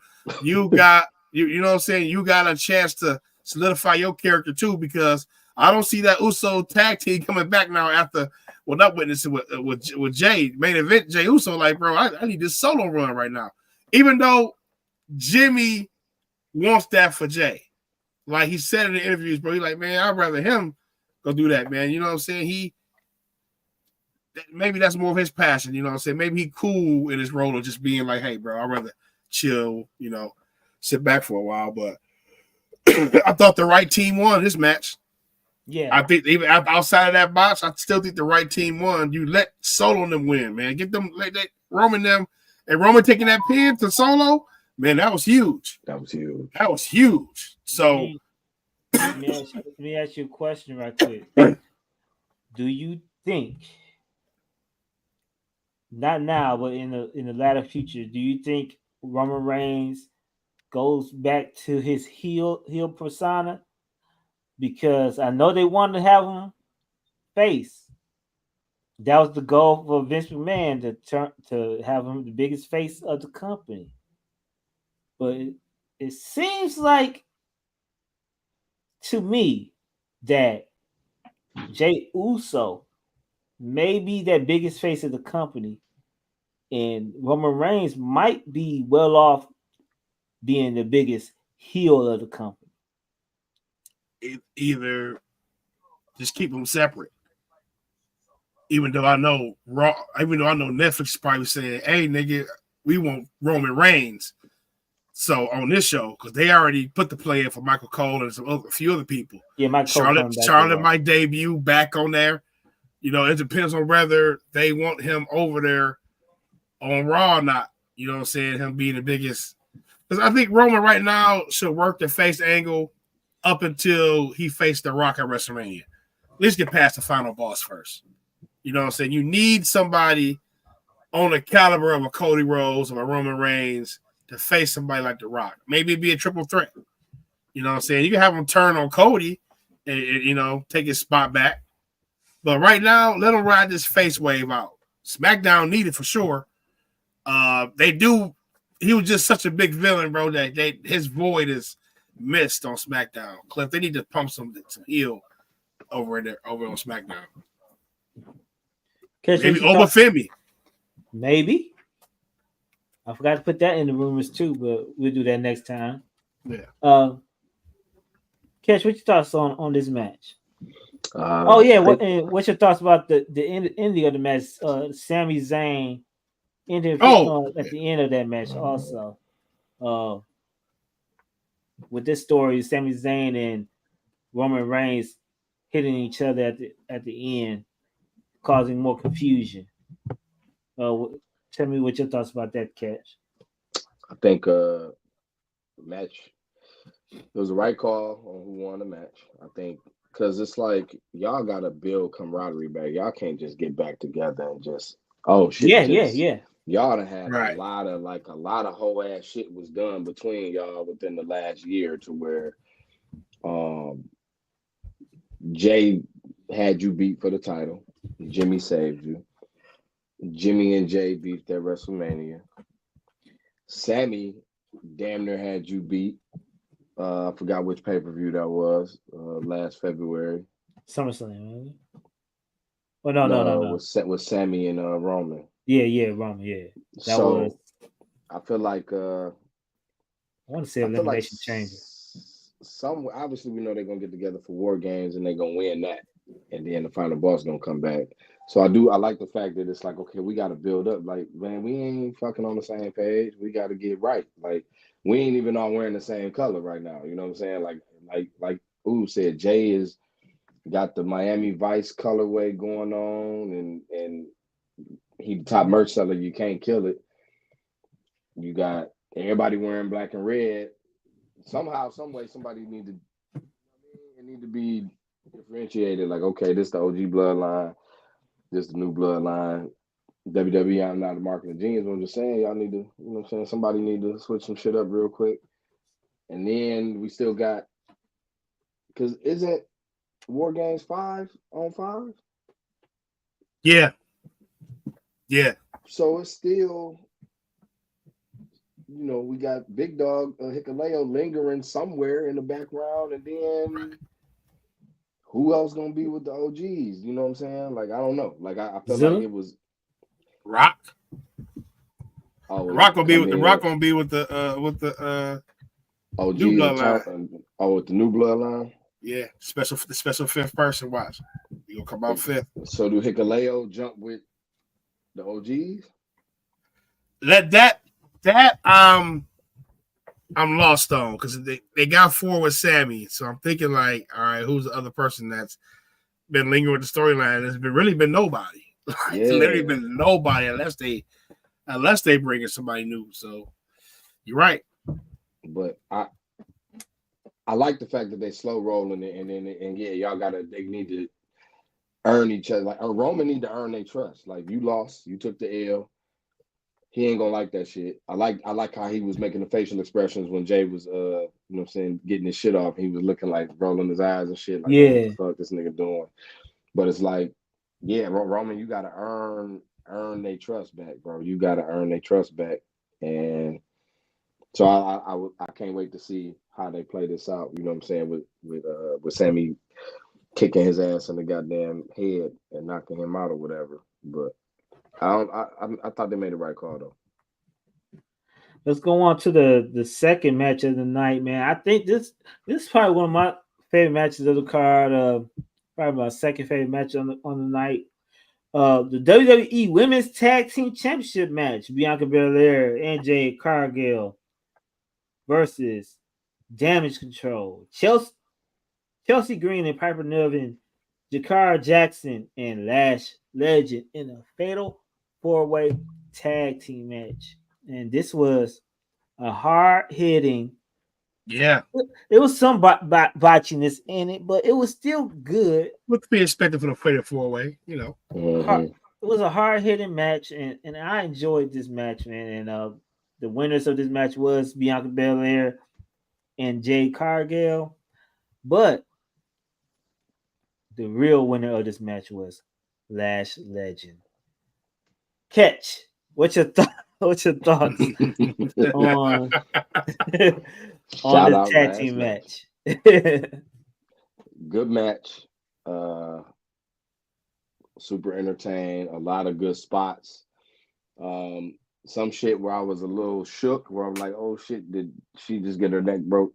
You know what I'm saying? Right. But did she just get her back broke? But that's why we like wrestling. I hate to say it like that. I was entertained, bro. I was highly entertained. Good match.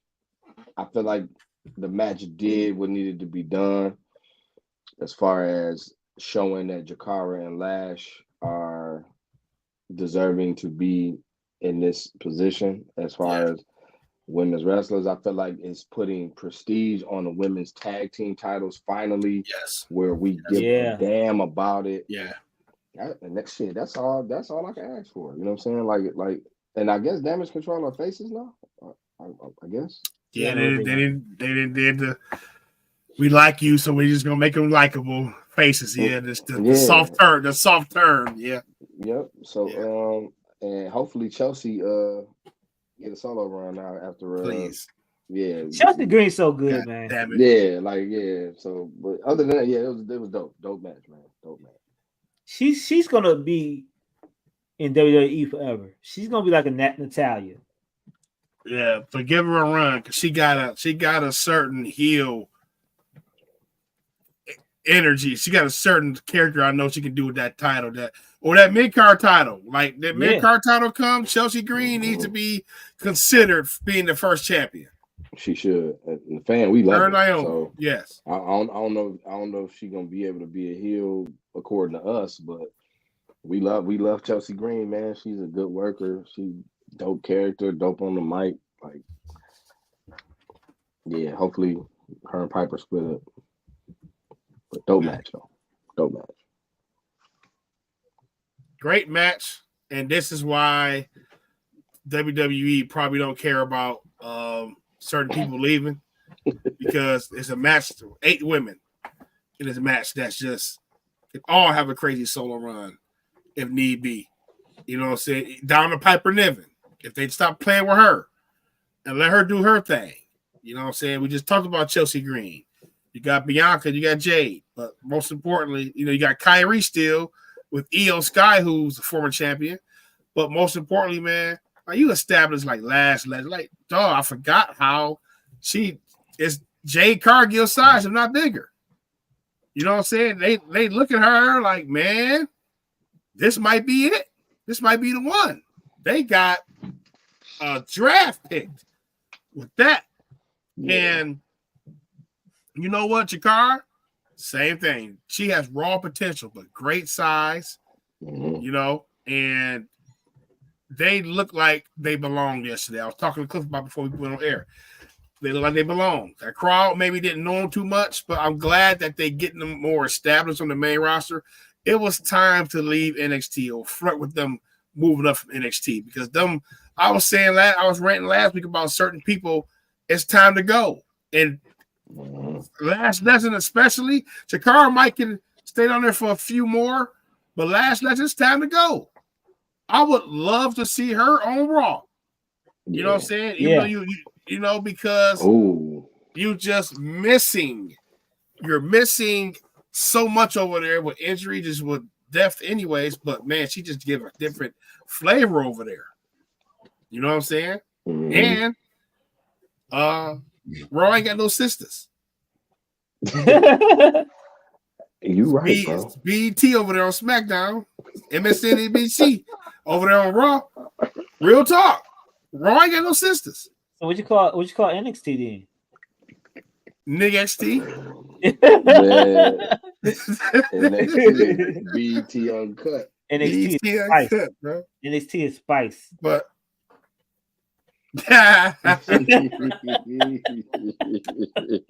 Great match, man. Great showcase. Last legend, but Raw maybe got a tag team problem. Might get to split them up a little bit because they don't have nobody. Like the next program should be EO and Liv somehow. Let Liv have a competitive feud with somebody until Rhea comes back. Something outside the norm. So please. So one thing I think about these tag teams, these women tag teams, man, they need to float more tag teams around so they could battle each other instead of battling the tag team champions all the time. It's making it competitive to see who's the real number one contender instead of just mix them all in one match, having single matches between them and stuff. Get more women involved in tag teams and float them all around to make it more competitive. I see they trying to work on it a little bit, but it could be so much more better if they can do it like that. Could make it a real competitive division. Let's go on to the next match. You have Seth freaking Rollins versus Big Bronson Reed. Another hard-hitting match. It left a little bit something on the table for me. Seth Rollins won the match, but I think it left it open for a rematch down the line. What's your thoughts about Seth Rollins and his victory? I felt like Bronson Reed should have won the match. Seth Rollins, y'all see that? Mm-hmm. This was special to me yesterday. Happy birthday, Doom. Doomsday was October 31st. So him rocking the Doom outfit just put him in my top 2 wrestlers. But Seth didn't need to win that match, fellas. I'm sorry. You good. Seth didn't need to win that match at all. This would establish Bronson Reed more, but you could have easily taken that L and have to work to overcome beating him. You know what I'm saying? I think Bronson Reed needed it more. Even though they had him with multiple curve stomps, he busted his head open with it. He really had to lay it in there to, you know what I'm saying? But it was the first match of a feud that he put you out for months for. He put you out, and then you cause him to lose against Braun Strowman, and then he loses against you. It kind of, to me, doesn't help Bronson Reed the way it should have. Bronson Reed should have won this match to me. Great match, though. If Bronson Reed can win the feud, hey, I'm all for it. Maybe I'm jumping to conclusions. Maybe they go at it again. You know what I'm saying? And Bronson Reed actually wins the war.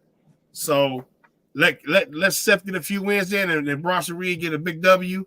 I take it, man. But he beat him clean already. So I didn't like that. So love the match, hate the outcome. Ketch, what's your thoughts about this match? I feel the same way Oob feel, man.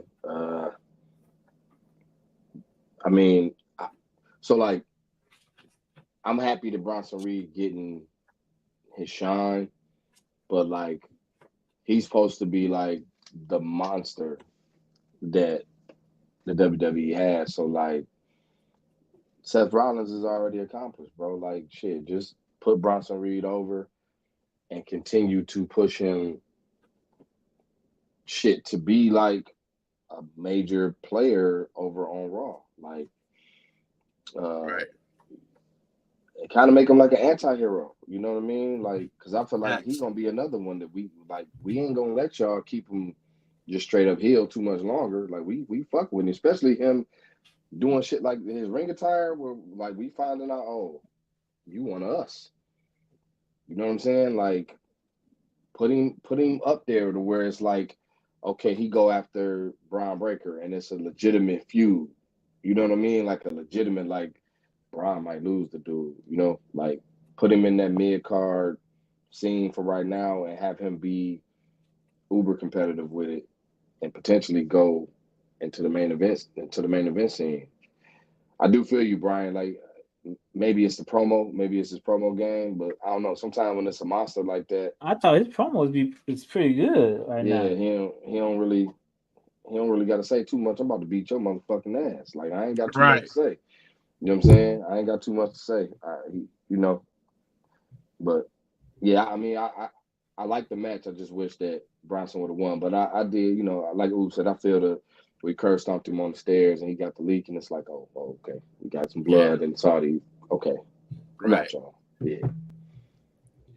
Next, we have Liv Morgan defeating Nia Jax to become the first ever women's crown jewel champion. Fellas, how do you like this match? And what do you think about the belts in the ring? Catch your thoughts. I'm gonna be quick with it. Great, Liv, keep pushing Liv. Great. Yeah. That belt, for them to not bring it back, even though them joints is ugly, them motherfuckers got to be real, dog. Like them got to be real. Yeah. It has to be, because here go a ring. Nigga, take this ring back, but the belt stays here. Facts. Facts. It gotta be. That fact. That's Saudis, man. Yeah, but I mean, that's Saudi buddy. Right call. I am upset. Please give Tiffany Stratton. I want her to win. She will. Go ahead and I thought for sure she was about to cash in, but I feel like you ain't want to dilute. This is a big moment for Saudi.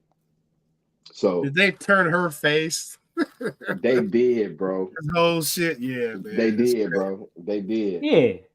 Right. They wanted to cash in on Nia. Yeah. Yeah, they did. They put their new star. Yeah. They made the right call. They did. Yeah. They made the right call. Liv Morgan, great job. I like the win on this one. I like let her keep the belt, let her be that champion on Raw. Let's just get her some contenders. You know what I'm saying? Have a tournament or something, but let's get some contenders, man. But yeah, and she beat if she gonna beat Nia Jax, that's how she was supposed to beat her.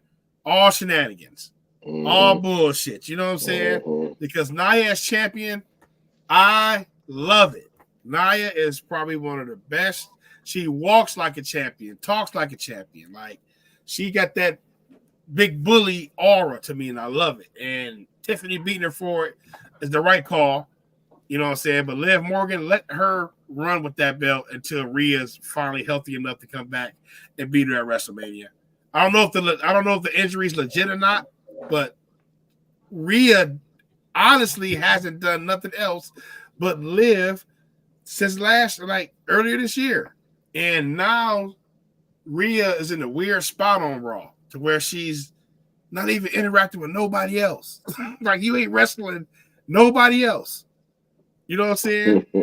But you fighting Liv Morgan and Raquel Rodriguez, but you ain't interacting with nobody else on the roster. And that's just weird to me. So maybe Liv can drum up some stuff over there. I'll tell you one thing. I love Liv Morgan, man. Liv Morgan is an epitome of hard work pays off, because it wasn't that too long ago we was like, man, Liv Morgan, I don't like Liv Morgan. Her moves are too soft. Right. Why Liv Morgan going against Ronda Rousey to get? Why she's beating Ronda Rousey for the title?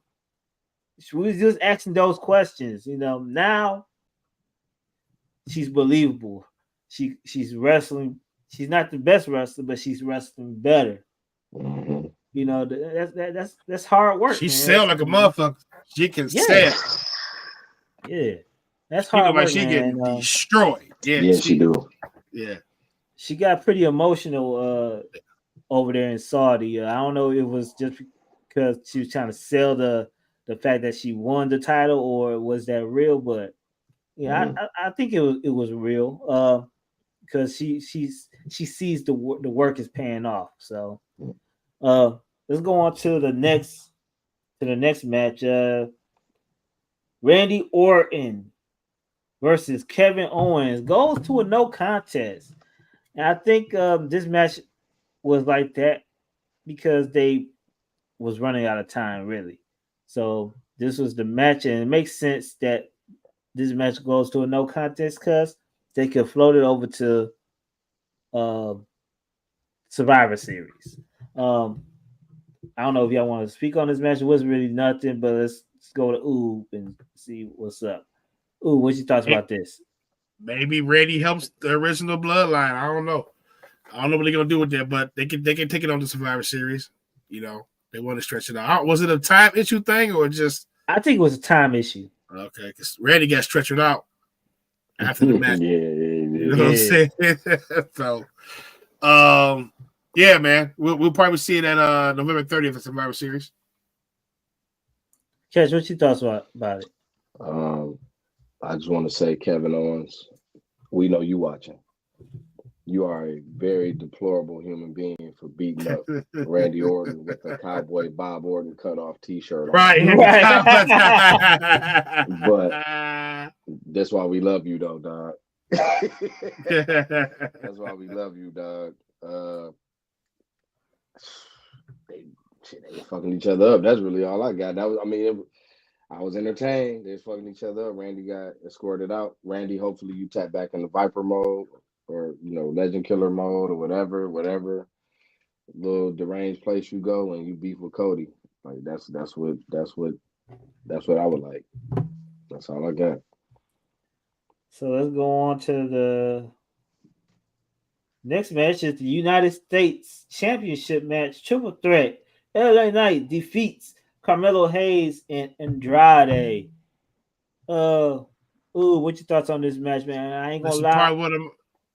I'm not gonna lie. I fell asleep on this match. Man, it was probably one of the matches of the year. I was tired. Man, should have got more time. I feel like they went to the 7. You could have kept Randy Orton and KO off it and gave them 10 more minutes. They only went 9 minutes. They was cooking. And I feel like, man, you gave them 10 more minutes, 5 more minutes, man. That was match of the year candidate, bro. Yeah, that match. I'm gonna have to watch it again. I ain't gonna lie, I fell asleep on this shit, man. That was a Carmelo coming out party. To me, Carmelo was cooking in that match. Andrade was cooking. Bro, I thought, like Ketch, you was talking about earlier, how you thought somebody had their neck broke. I thought Carmelo, when I first seen Carmelo take that BFT, when Andrade, I thought he broke Carmelo fucking neck. He landed straight on this shit. Yeah. I saw Carmelo moving his legs when he was getting pinned. I'm like, okay, he cool, he all right. Yeah. But man, bro, they was Clif, they was in sync. It made sense. Hard hitting. It's actually an LA Knight match that I like. Yeah. But I'm like, bro, it's not even 10 minutes long. Not even 10 minutes long, bro. They had a lot they more. Was cooking. Yeah, they had a lot more matches. So I really hope they revisit this. You know what I'm saying? But they had a lot more match to go, bro. That they could have did with this one. That would have been a match of the year with 5 or 10 more damn minutes. Yeah. But Carmelo is crazy. Carmelo is nasty, y'all. Yeah. He dope. He dope as hell, man. Like they only had the one little botch where LA Knight, when he fell off the ring. He always do that though. Yeah. He tried to jump, but it was like I can't even say that was his fault. It was already 2 dudes on the ropes. Like, bro, it wasn't that much more room for you to. And if he would have pulled that off, the show would have been match of the year. But he still he got right back to it. But if he would have pulled that shit off to go along with everything else, and that ending, bro, I ain't gonna front, dog. I jumped up on my damn couch, bro. I say, oh my God. Like, man, that ending was, I was like, dog, that was crazy. Yeah. I'm gonna have to check that match out again. Right. Yeah. Kudo, yeah. They was too. So let's go on to the next and final match. Undisputed WWE champion Cody Rhodes goes against the WWE World Heavyweight Champion Gunther. Cody Rhodes beats Gunther on a roll up, kind of like what Steve Austin beat Bret Hart. Bret Hart beat Steve Austin. Bret Hart, Roddy Piper. Oh, Roddy Piper, yeah. Or Steve Austin did that same. They did the same thing with Steve Austin also. Uh, this was surprising because I didn't expect Gunther to lose. This was a hard hitting match, and Gunther was slapping the shit out of fucking Cody. Yeah, I thought this was one of the best matches on the line on the card, and um, this is a setup. This is said this in the group. This is a setup for future matches to come. This is gonna be the Ric Flair versus Sting. The what is a good rivalry? The Bret Hart versus Triple H. I mean HBK of the era. This feud gonna be lasting for years to years to years. I guarantee you, man, they've been telling this story since Gunther won Gunther and Cody in the Royal Rumble match at the end when Cody won the Royal Rumble.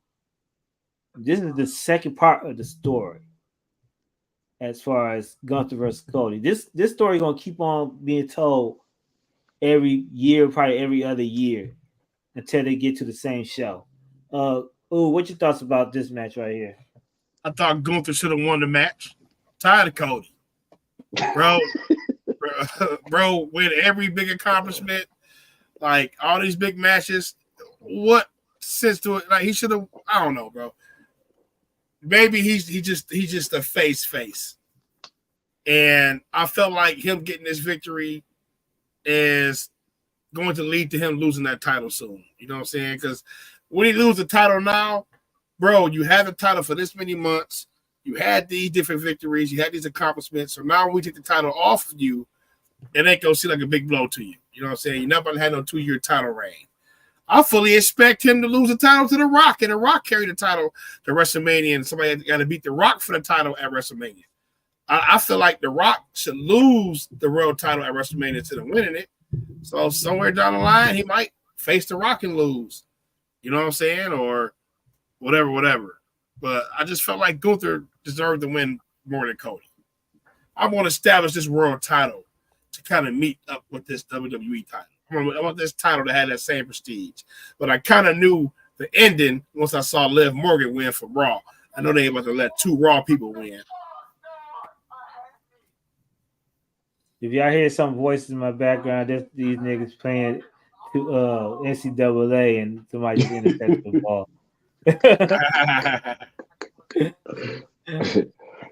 Go ahead, Ketch. What's your thoughts on this match?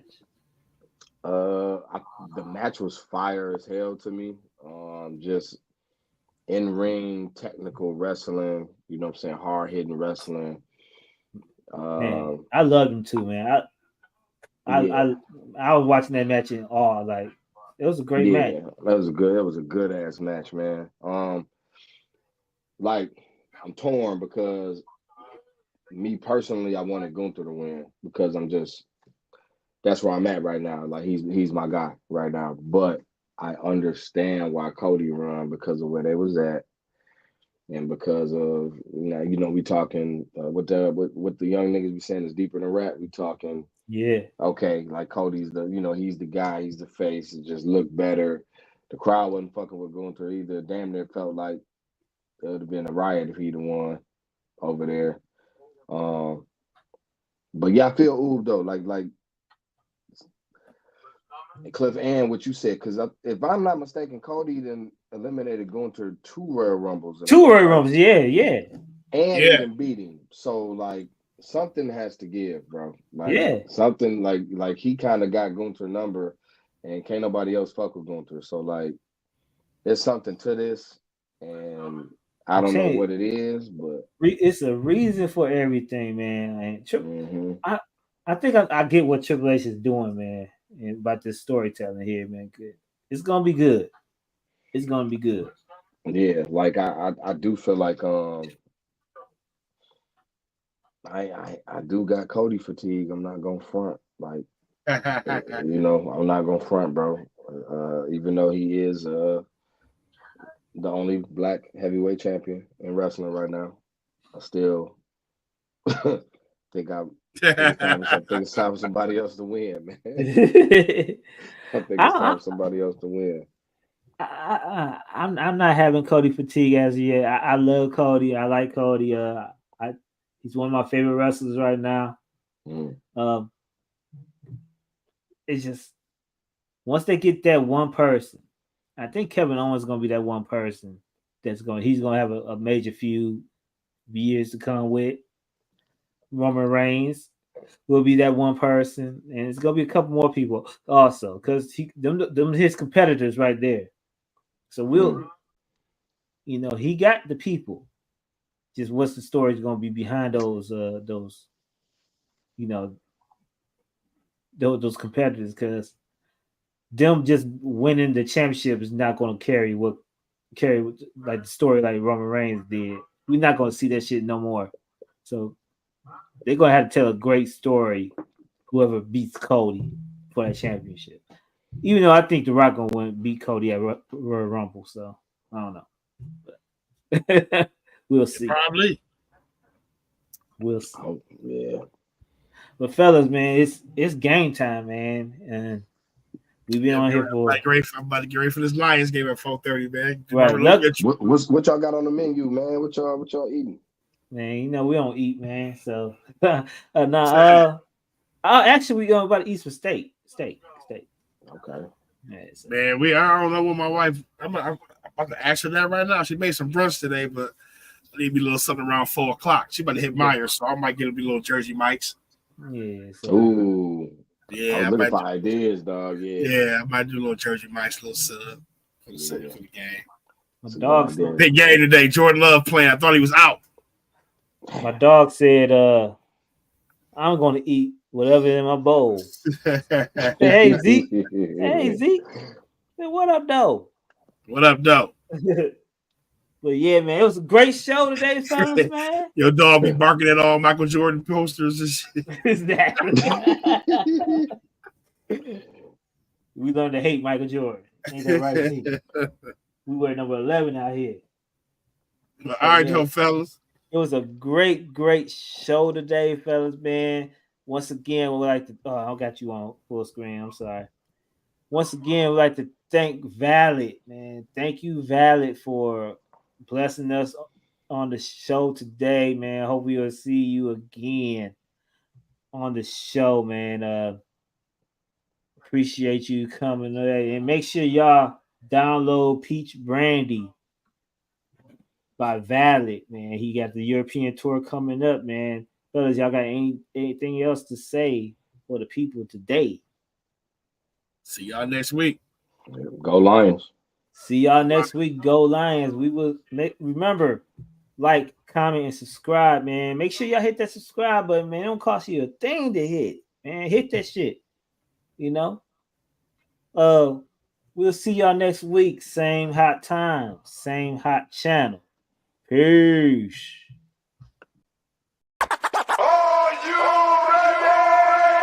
What does it take to stop this man who is proud? Reign of terror. Filthy underground is the sound you've been missing.